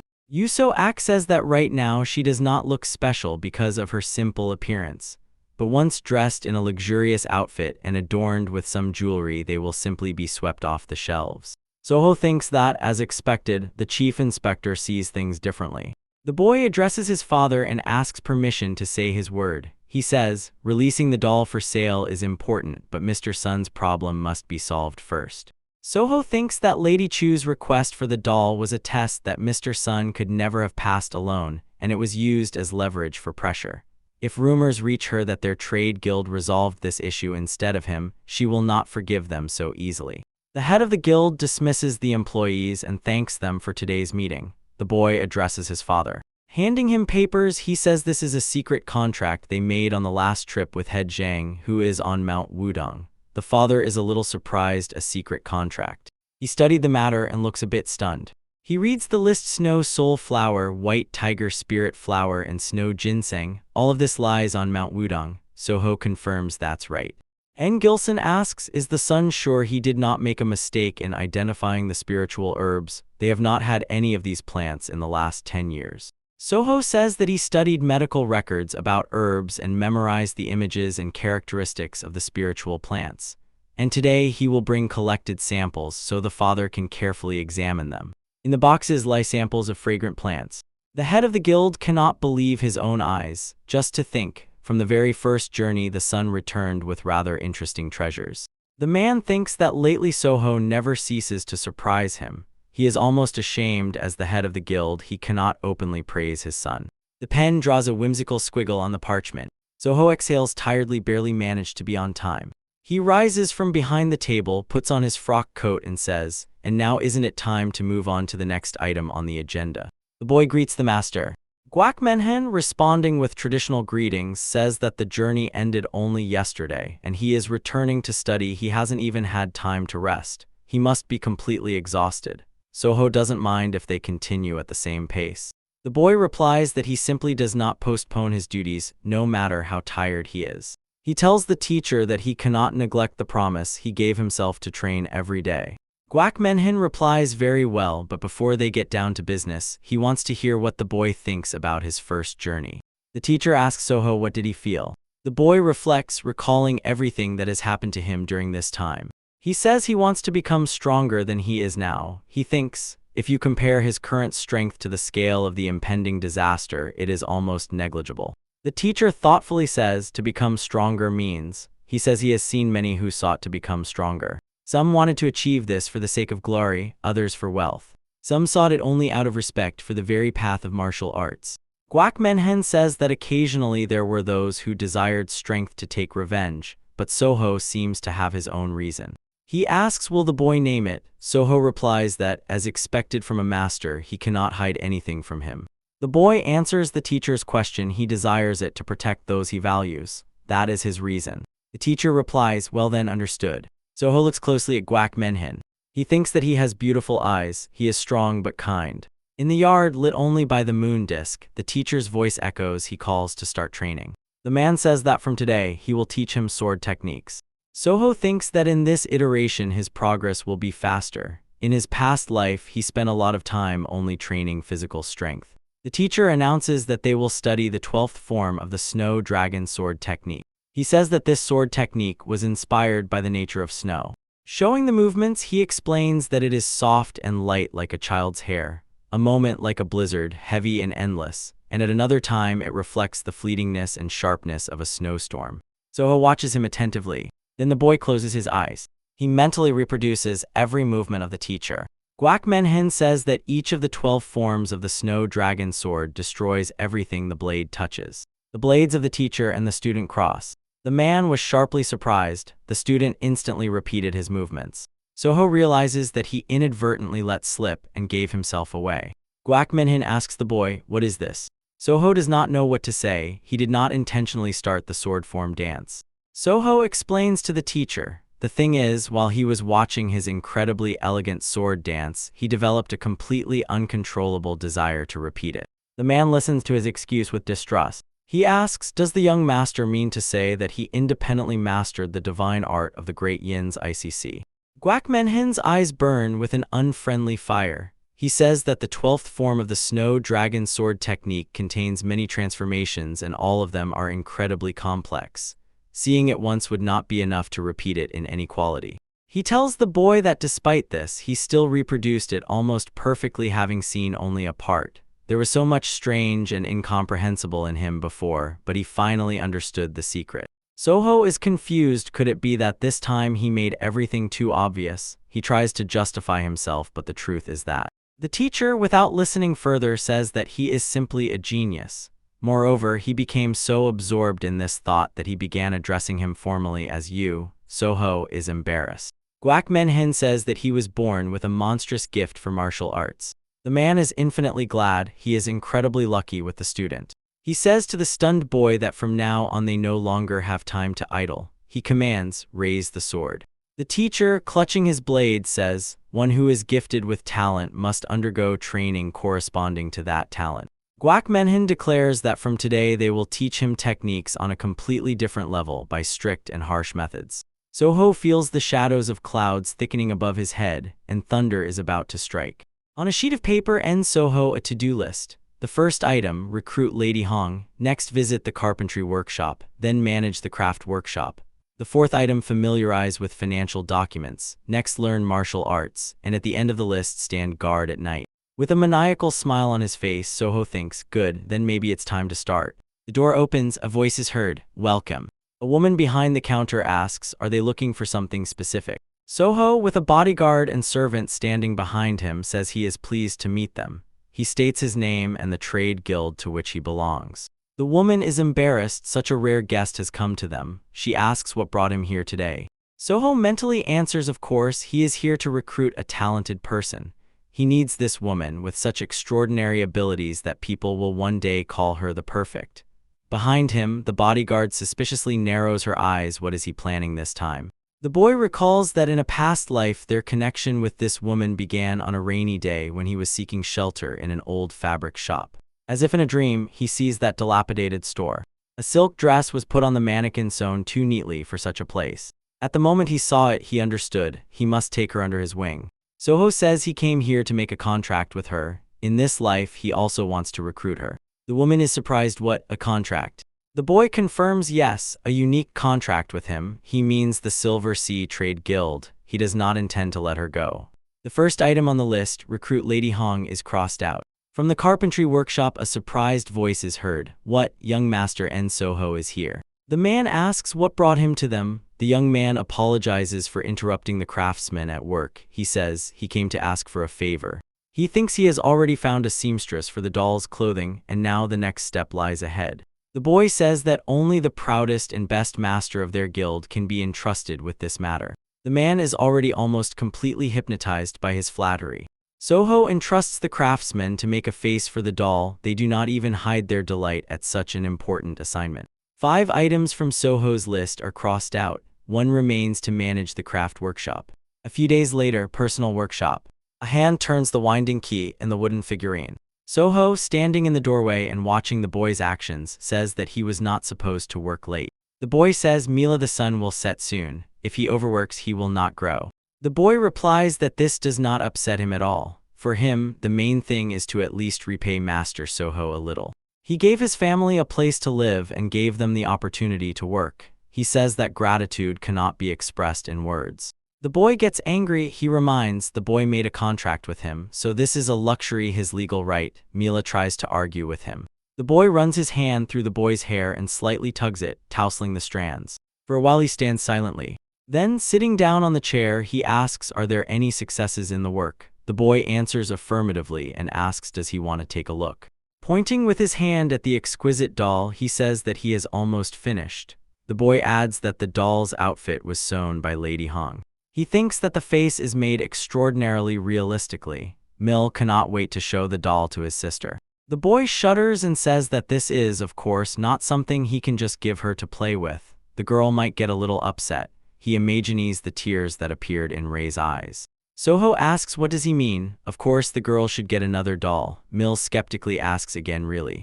The boy answers, of course, what he just made is only a sample. As soon as everything is completed, the doll will become the flagship product of the Trade Guild. The finished doll stands on the table. A voice is heard truly impressive.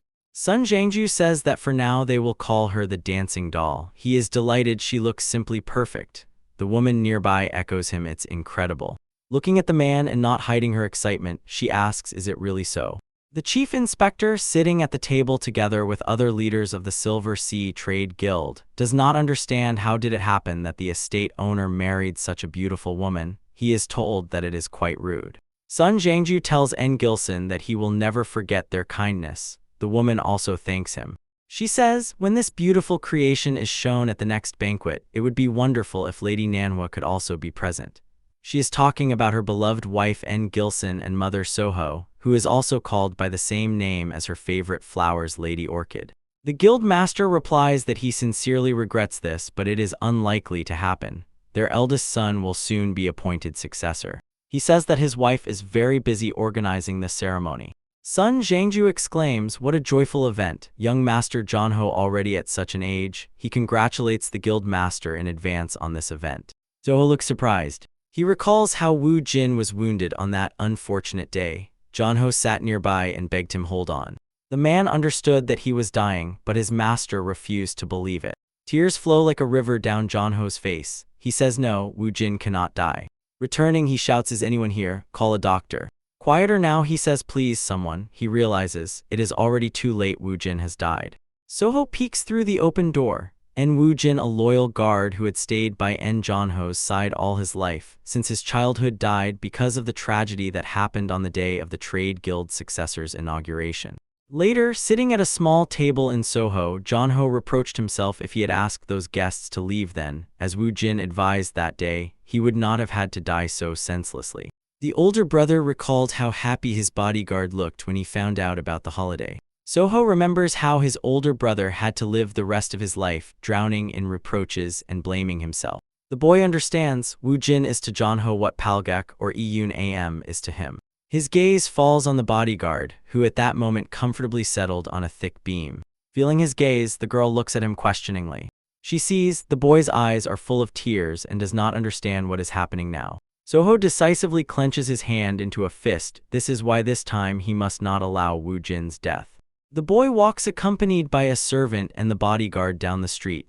Palgak asks, why is the young master buying a gift for the older brother in such a place? Soho is curious what is wrong here.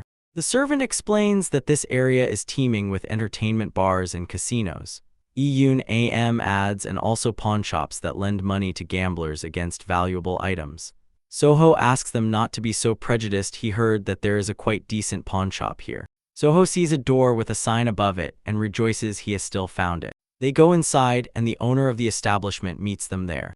The man says it doesn't look like they came to leave something, rather to look around if there is anything worth buying. The boy asks, how did you understand that? The owner, glancing at Soho, explains different eyes. People who come here for quick money look as if everything is doomed and their gaze is full of despair. The boy thinks that the man is really that insightful. According to information accidentally overheard in a past life, this old man is actually a legendary investigator. Once he tracked dangerous criminals and instilled fear with his face hidden behind a mask. Phantom Mask, that was his nickname. Now he is retired and runs this pawnshop, simultaneously gathering evidence and pursuing the last murderer he never managed to catch during his years of work. Soho says honestly, he was just passing by and came in out of curiosity. The owner asks him not to rush and to look for what he needs. The boy and the servant examine various items. The bodyguard watches them skeptically. The girl disagrees with the boy who said this pawnshop sells special things. ENAM insists all she sees is a pile of old junk. What kind of collection of random things? Soho examines the contents of the box that Palgak holds: bracelets, mirrors, a fan. What is hidden beneath them? An inkstone. He asks the old man, how much does this cost? The man replies, 5 silver nayans. The servant asks indignantly, what? Palgak wonders why so expensive. This is just old junk. Soho covers his mouth with his hand and, addressing the owner, says he will buy it. Then he pours coins into the old man's palm. The old man says there aren't 5 silver nayans here. The guy replies, just take it. Honestly, he would pay even more, but this is all he has right now. The old man looks intently at him, thinking, could the young master recognize what this is? He asks himself, has the boy already understood that this is an artifact? Soho says a grand banquet is approaching, organized by the Silver Sea Guild. His elder brother is becoming the successor. The old man replies that this is undoubtedly a joyful event. Soho continues, he thinks, maybe the pawnshop owner will join this celebration and have a wonderful time. The old man thanks him and promises that he will definitely come. Already outside, the guy looks back and sees him waving goodbye. Soho reflects, if the old man participates in the official inheritance ceremony, it will undoubtedly help prevent the impending disaster. The boy examines the contents of the box. The bodyguard asks, will he really give the bracelet as a gift? It seems as if he found it on the street. Soho says that this is an unusual bracelet. Jonho, accompanied by Woo Jin, walks through the banquet hall decorated with lanterns. He hears someone calling him brother. Turning around, Jonho notices his younger brother approaching alongside a servant and a bodyguard. Soho asks, probably they are busy with preparations. Jonho says that everything is wonderful. The preparations are almost finished. He asks Soho, probably he is busy too. What brought him here this morning? He replies that he brought a gift for his brother. Jongho is surprised. A gift. Soho slips his hand into his pocket and says, he went into a pawn shop this morning and found something very useful. The boy, extending a jewelry box to his brother, asks him to take it. He assures that it is a gift from a pure heart. Jongho, opening the jewelry box and taking out a bracelet, examines it in surprise. Soho says that it is actually special. He explains, if you pour your inner energy into it and wave it, it will release thin, silvery, paralyzing needles like arrows. Then he says that it is a small present for self-defense. After all, you never know what might happen in life. Jongho is a bit surprised by such a gift but thanks his brother. He says that Soho does not need to worry too much. Bodyguard Woo Jin is always nearby. The man nearby confirms, that's right, he will protect the young master at the cost of his own life. Jongho asks him not to say such scary things. He assures his life is also more precious to him. Soho takes his older brother by the hand and says that he has a request. He asks to listen to Woo Jin's advice today. Jongho is a little confused. He says that it is too sudden. The boy insists he has a bad feeling. He asks his brother to just promise he will listen to the bodyguard's advice. Jongho agrees okay, he will fulfill his request. Soho, together with his companions, walks away. As a farewell, he waves his hand to his brother and says that they will see each other later at the banquet. Puzzled, Jongho and Woo Jin watch him leave. Looking at his younger brother, Jongho asks the bodyguard, did Soho talk to him about something? He answers no, nothing, absolutely nothing. N. Gilson welcomes guests in the banquet hall. People who have arrived for the celebration have gathered at the set tables. Nodding towards Jongho, who stands nearby, the man announces, today he officially declares that his eldest son, N. Jongho, becomes the next head of the Silver Sea Guild. Dressed in full ceremonial attire, Jongho bows in the traditional manner. The guests, including Soho, who arrives with his entire retinue, applaud. The boy sitting at the table looks around. The thought spins in his head that the killer must be hiding somewhere here. Looking at the guests having fun, he clenches his teeth in thought there are too many of them. He cannot warn them about the killer without causing panic. What to do? Palgak, standing behind him, leans in and asks, young master, are you looking for someone? Soho replies in denial that is not true. The bodyguard standing nearby says not true. He has been sneaking glances at all the female guests for some time now. Nam says, well, she thinks the boy is already at the age when they start to be interested in such things. Palgak is delighted. Let the young master say just one word. He will immediately arrange for the matchmakers to line up at their gates. Soho objects that is not the case. The servant says there is no time now, they must go meet the guests. The girl thinks that sounds fun. Soho shows no desire to go anywhere. Palgak pushes the boy who resists in the right direction. He resists. He wants to stay here. The servant persuades, "Come on, don't be like that." The older brother watching this scene thinks, it seems Soho is enjoying himself. A maid approaches Jonho, who is sitting at the table, and informs him there are already guests in the reception room who need his presence. The boy is surprised again. Jonho, accompanied by a guard, follows the maid. Soho continues arguing with Palgak, insisting that he supposedly does not want to do this. The servant pushes him further in the back. The boy resists. He wants to stay here. Jonho, following the maid, says, "So many guests." She replies, "This is the 12th. The young man exhales, "Quite a lot." The bodyguard asks him to endure a little longer. He answers, "I will." They all came to celebrate with him, so he must show them courtesy. Leading them to the door, the maid informs that the guests are waiting inside. Jonho tells Woojin, "Let's go." The bodyguard stops him and asks him to wait. He says he barely senses the presence of the guest inside. Of course, the guest might simply not know martial arts, but it makes him a bit wary. Woojin asks, maybe it's better to politely refuse them. Jonho replies that the guest was waiting to meet him, and refusing would be rude. The guard insists he understands everything, but security comes above all. Meanwhile, the guest, hiding his face under a veil, sits at a table in the room waiting for Jonho. The young man says everything is fine. This is a banquet of their guild, and Woojin is beside him. What could go wrong? The guests' faces show no emotions. She grips the knife in her hand even tighter. The guest, whose face is hidden by a veil, awaits the arrival of Jonho. The woman holds a knife in her hands. She thinks that this overly diligent guard talks too much. It seems everything is not going according to plan. Through the patterned doors, the silhouettes of Jonho and Woojin can be seen. The guest wants to take advantage of the young man's carelessness and quickly kill him. 100 silver nyans are promised for this. She is calmed by the thought that the disguise has not been revealed, so she decides to wait quietly. Jonho, reaching for the door handle, says that today is a joyful day, so at least no one will try to harm him. Already opening the door, Jonho recalls the request of his younger brother. As if in a dream, he hears Soho's voice, so today he will listen to Woojin's advice. The young man closes his eyes and exhales with a sigh. He closes the door and asks the maid to convey his condolences to the guest for their failure to meet. She nods and says she will pass it on. Jonho suggests to Woojin to return to the banquet hall. Woojin thanks the young master for heeding his advice. The mistress, who was waiting for their appearance in the room, does not understand what is happening. A maid entered. She apologized and said that the young master had an urgent matter. He cannot receive guests right now. Therefore, she suggests following her to the banquet hall.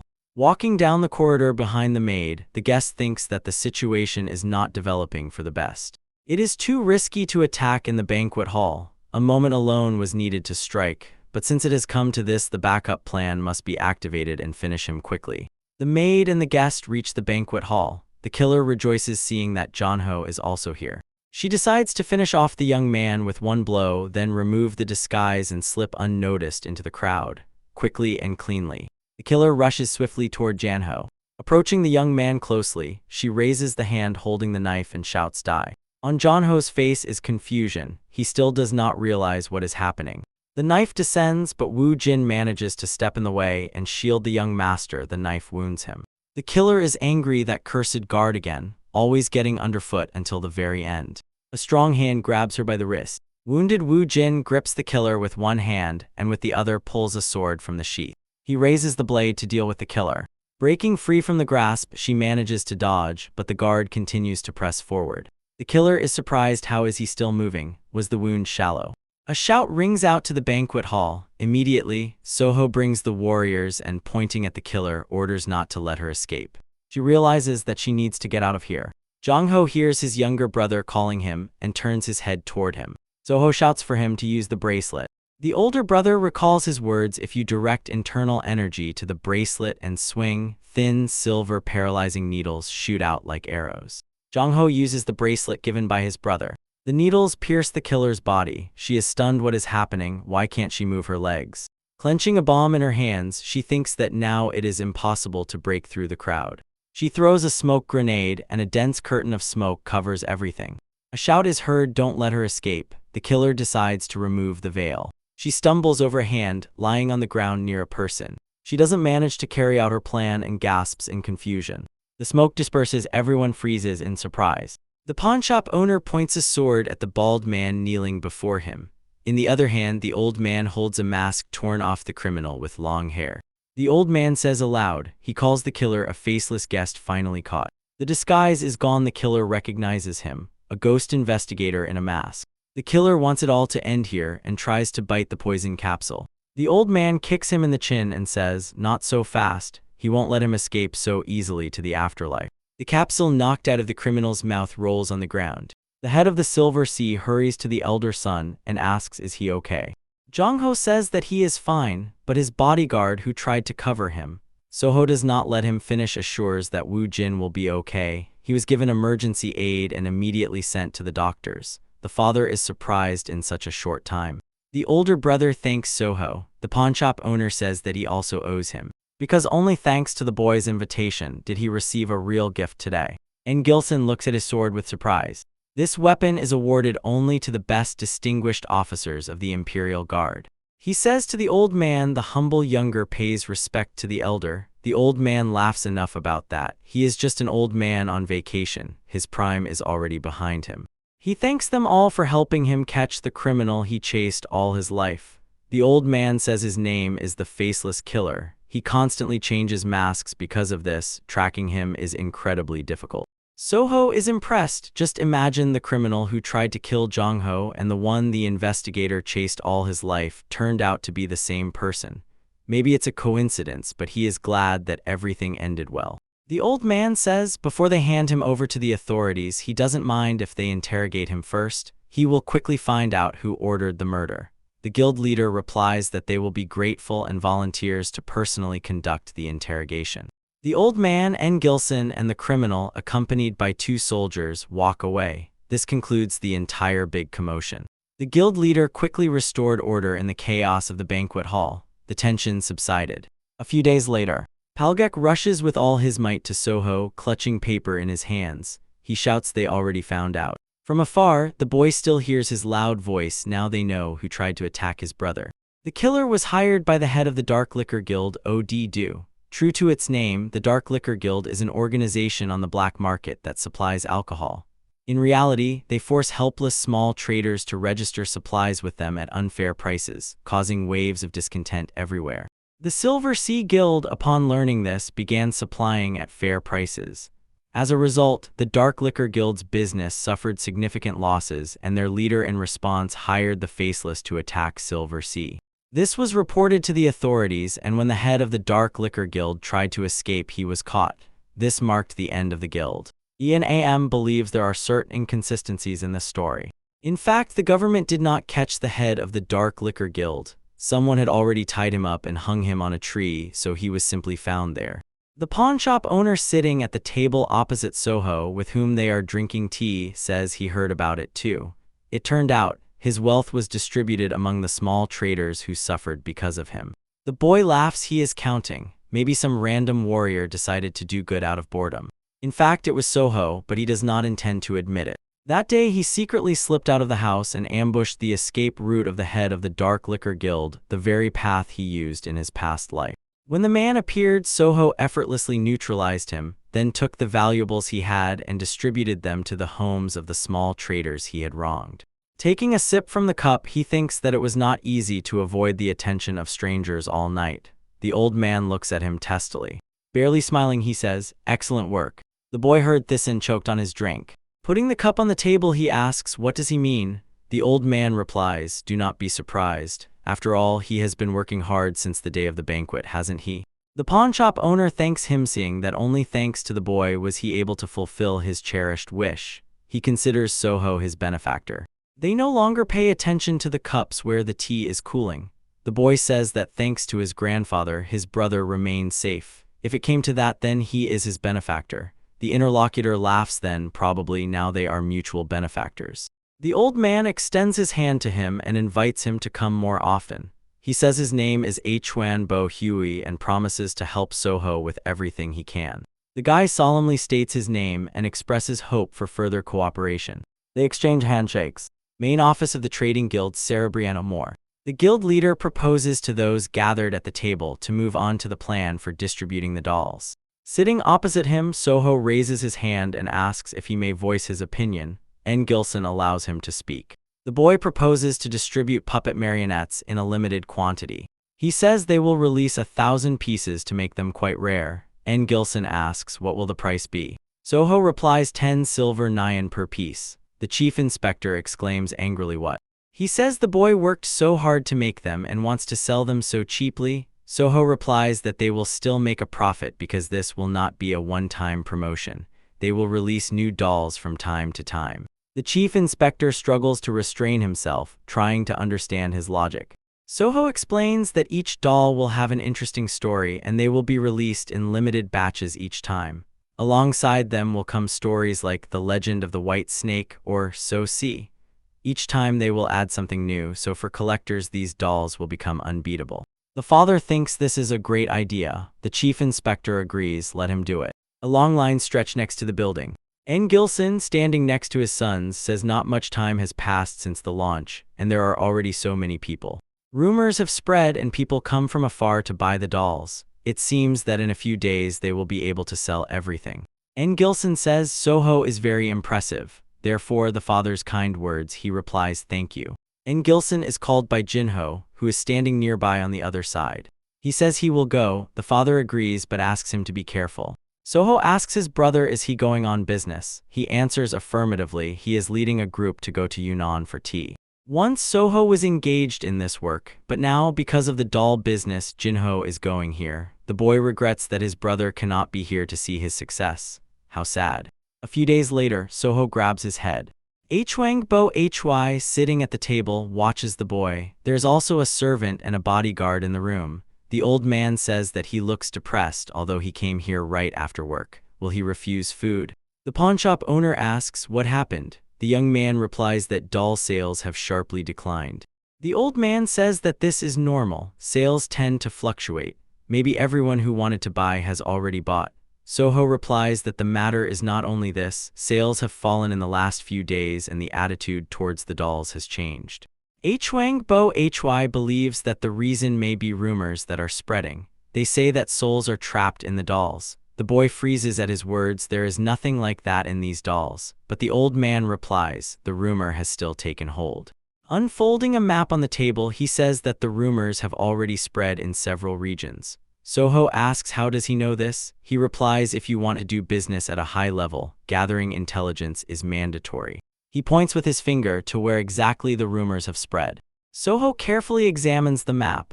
Palgek finds it strange that the rumors spread immediately in several different places. The bodyguard supports him. Yes, usually rumors spread from one region. Soho believes that probably these were deliberate actions by someone.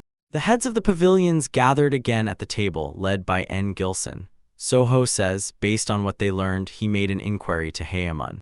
They found out that the source of the rumors seems to be in Sichuan province. N. Gilson, reading the letter, thoughtfully repeats Sichuan. N. Dami says there is only one possible culprit, and that is the trade guild of the Dan clan. Nearby, Go Ilpin utters as expected.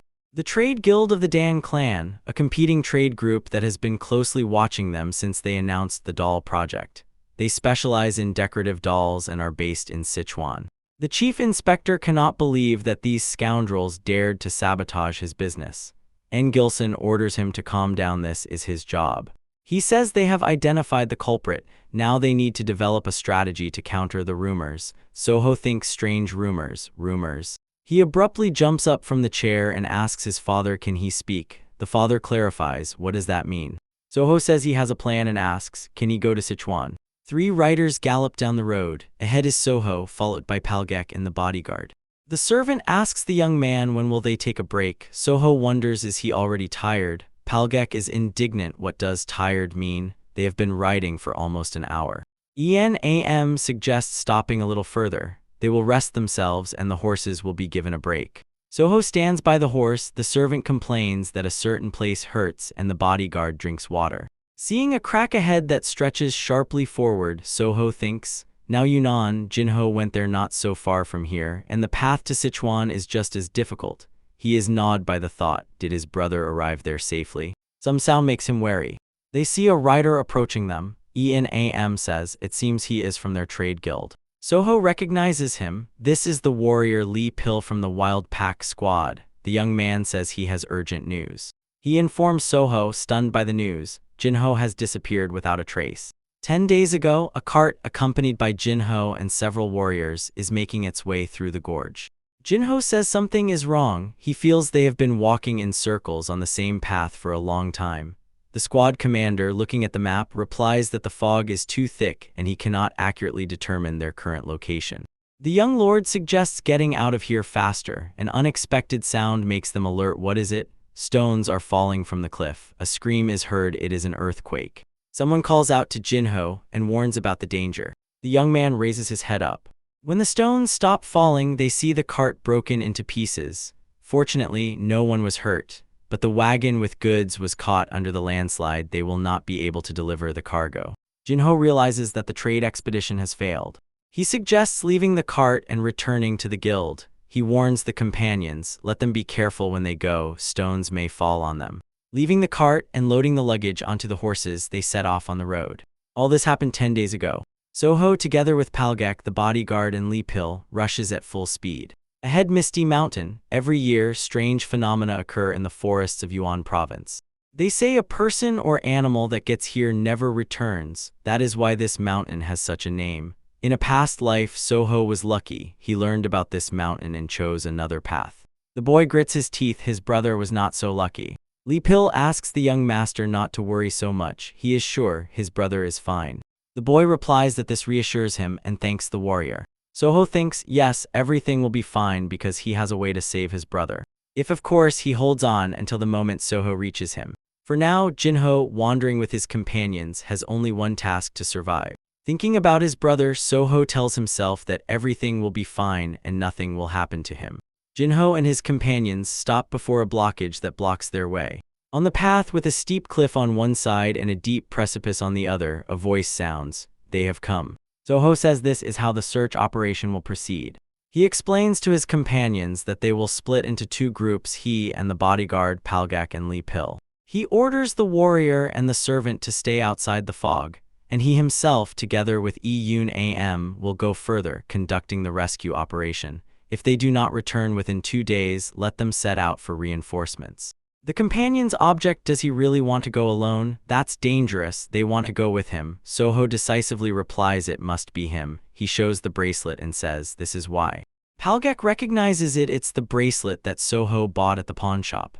The boy confirms, that's right. This bracelet reacts only to close blood relatives of the wearer. If any of them are within a radius of 30 meters, it lights up red. Soho says that's why he needs to go. Lee Pil thinks, even if they find young Master Jinho, getting out safely will be much more difficult. The boy replies that he has a solution for this case as well. 5 people sit by the campfire. One of them is Soho's middle brother. Jinho thinks how many days have passed. No matter how long they walk, they won't get out of here.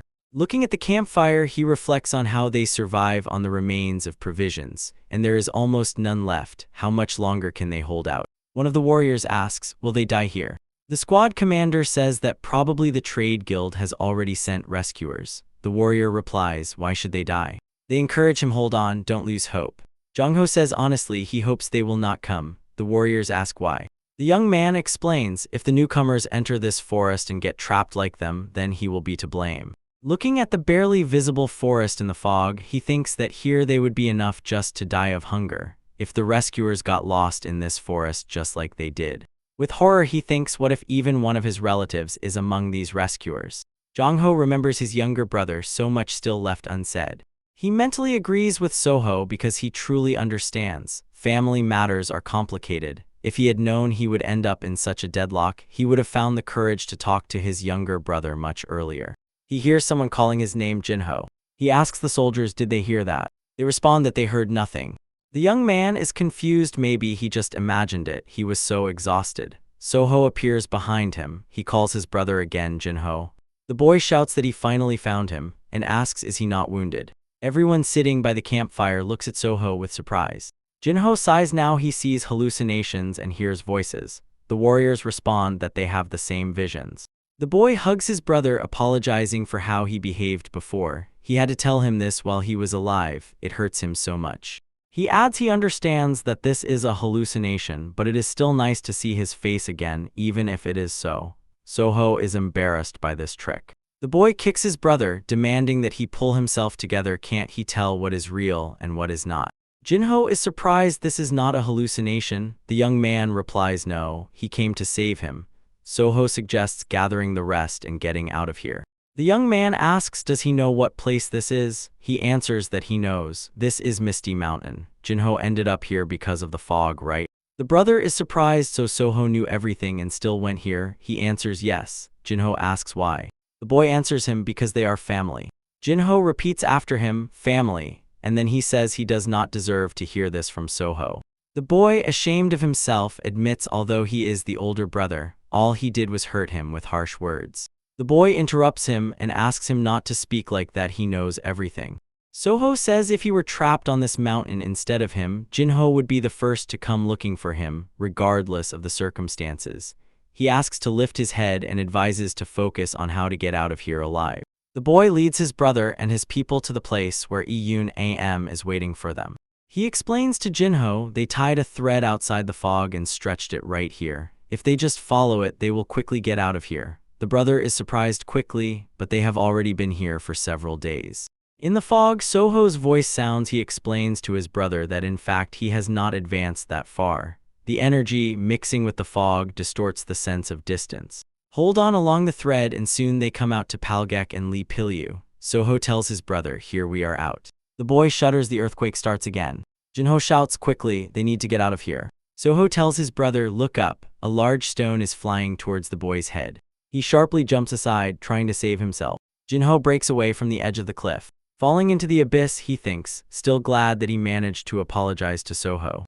Jinho believes that he is lucky. Soho manages to grab his brother's hand. He pulls and the brother struggles upwards. The young man frowns in surprise. How did Soho get here? The guy manages to throw Jinho onto the edge of the chasm, but he himself falls rapidly down. Hanging over the abyss, the brother shouts in despair, Soho, no. The boy slowly comes to his senses. A faint groan escapes from his lips. To his great surprise, he first saw the pink snout of a piglet. A little piglet with a scarf around its neck settled on his chest. Soho, not believing his own eyes, asks, a pig? The guy sits in the lotus position and immerses himself in meditation. He thinks about the fact that he fell from a rather high cliff, but he is fine. Shouldn't such a fall have killed him? Soho asks the piglet, does it know something about this? Is this the one who saved him? The piglet remembers how it was rummaging in the bushes, looking for tasty roots. A noise caught his attention. He sees a boy falling, and beneath him an energy field unfolds, gently lowering him to the ground. The surprised piglet rushes to Soho's landing spot. He jumps in place and tries to explain something to the boy, and the boy, of course, does not understand. He utters, well, the piglet cannot know this. Soho surprises the animal with his agitation. He looks attentively at the piglet. The piglet responds with the same look. The boy thinks he is incredibly cute. Soho picks him up in his arms and says that he is many times smaller and rounder than ordinary pigs. He looks like a small ball of pale pink fluff. The piglet examines the boy's clothes and tries to climb into his pocket. Soho takes out a purse and shows him coins, saying, are you interested? He explains that this object is called a silver coin, but it is not food, and he apologizes for not having anything the piglet could eat. The piglet pushes his snout into the pouch and starts gnawing on the coin. Soho, horrified, shakes the piglet, shakes him, and shouts that this is not food. He demands that he immediately spit out the coin, but the piglet confidently crunches the silver. The boy realizes it is too late to do anything, so he just watches the piglet. He lifts him and sets him down on the ground, saying that there are people who can swallow thousands of silver coins and remain fine. He doubts that one coin will somehow harm him. Soho thinks aloud. One thing gnaws at him. Where is the road here? He came here to save Jinho's brother but ended up trapped himself. Looking into the forest shrouded in fog, he thinks that probably everyone thinks he is dead. He needs to return quickly. The piglet, grunting, dashed forward. Soho asks does it want him to follow. The piglet grunts again. The boy follows his little guide. The piglet leads him to a cave and rushes inside. Soho follows him, mentally asking where is he leading him. The piglet stops by a sword stuck in a stone from which a powerful aura rises. The boy thinks that this sword is familiar to him. He reads the name of the blade, engraved on the edge, silver mist. In the boy's past life, the owner of this sword was the leader of the Murim alliance. Then he said that the emperor himself personally handed him this sword. Soho reaches out to the hilt. He thinks, if he now grabs the sword, will it mean that such a thing will never happen? The boy stops himself. He still does not dare to touch it. He is pondering. Cerebrini Tumen must be a special sword. Can anyone even touch it? Soho heard, if an unworthy person desires it, consequences will follow. The fog enveloping this mountain is probably one of them. That means someone has already touched the sword. And the other consequences. The piglet suddenly bolts from its place and runs away frightened. The boy watches him with surprise. Behind his back he sees a person who is swiftly walking straight towards him.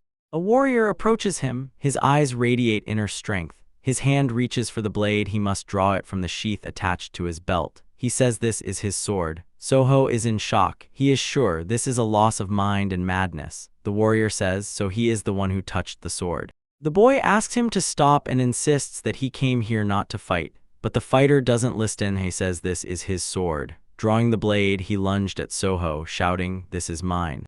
The boy dodges the blow. He keeps insisting that he does not want silver mist. He barely manages to dodge the next blow. Soho's neck barely touches the tip of the blade, and he understands he was a hair's breadth from death. The warrior's leg strikes the boy in the chest. From the blow, Soho loses balance. He cannot even swallow air, breathing tore in his chest. Lying on the stone floor of the cave, he sees a warrior leaping and raising his sword above his head, aiming to deliver a decisive blow. Soho quickly rolls to the side, and the fighter misses. Rising to his feet, the boy draws his sword. The warrior, with eyes burning with energy, charges at him again. Their blades cross, and for a few moments they measure each other's strength. The boy manages to push back the opponent's blade. Thoughts flash in Soho's mind in fragments. Even in this state, every strike of this madman is deadly dangerous. Compared to Byung, who was on the edge of the first level, he is several levels higher. So the opponent's combat skills are at least at the peak of mastery. Such a person is definitely out of his league, but even if so. Attacking, Soho shouts that he is not going to just surrender and die here. He strikes and the warrior is forced to take a step back. The boy enters a frenzy, realizing he is able to resist him. The warrior's face is twisted by a mask of anger. He lunges at the boy. His blade crashes down with such force that Soho's sword cannot withstand it and breaks. The boy continues to grip the shard of the sword in his hands. The fighter strikes with inner energy, and Soho flies far back. Falling onto the stone floor and hitting his head hard, he thinks that he did not return to the past to die in such a place. He still hasn't protected anything. Soho thinks this is why he must return to Jinho and to his family. The mad warrior approaches him and says that this sword belongs to him. A piglet that oinks appears on the boy's chest. He is clearly trying to draw his attention to something. Soho asks himself in his thoughts, does he want him to look there? Turning his head, he sees, in his hand shines a sword, enveloped in a powerful aura. Seeing the sword, Soho wonders, what is this?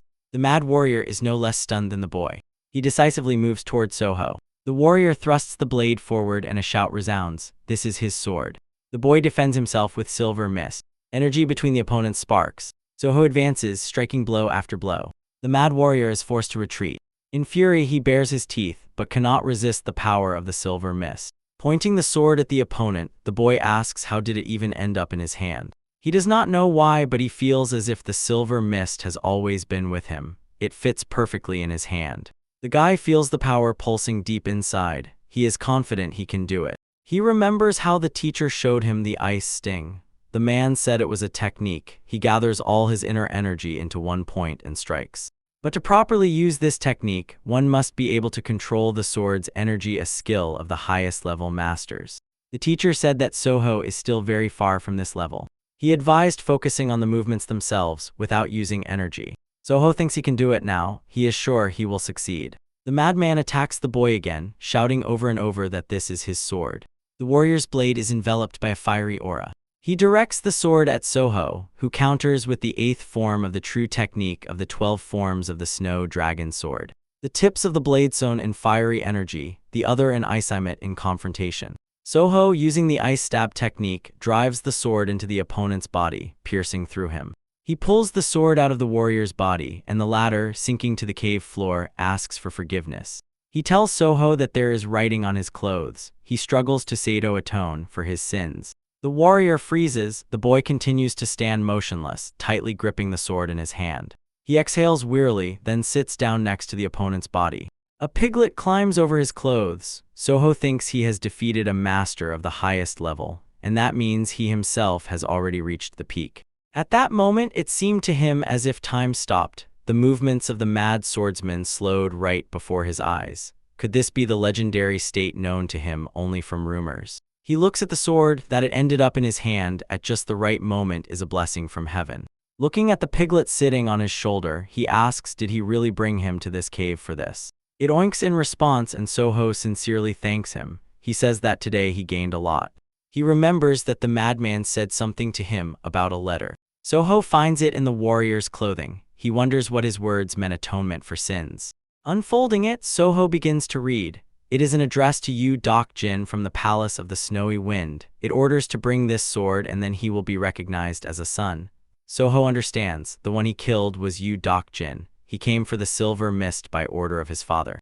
And the place from which he came is the Palace of the Snowy Wind. It is a branch of a great northern school of martial arts, the Palace of the Northern Ice Sea, and inside this school there is a family that guards the palace itself. This is the Palace of the Snowy Wind.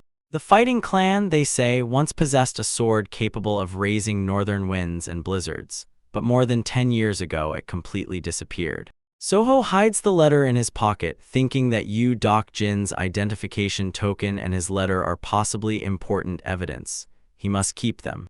Soho covers the warrior's body with stones and sticks the sword into his grave. He had no choice, he had to kill him. Bowing his head, the boy says, "May he rest in peace." Surely he was a proud warrior of the Palace of the Snowy Wind. The piglet quietly oinks, and Soho looks down. It brought him the scabbard. The piglet quietly oinks, and Soho looks down. It brought him the scabbard. Soho notices with surprise that the fog has begun to clear. He tells the piglet that it's time to return to the others. The boy asks, does he know this area well? The piglet oinks.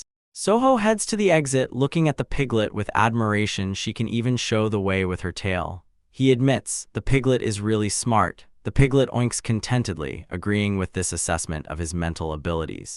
A fire blazes, surrounded by stones. A voice is heard asking, has he found Soho yet? Lee Pil answers no, not yet. Jinho, hunched over, sits by the fire.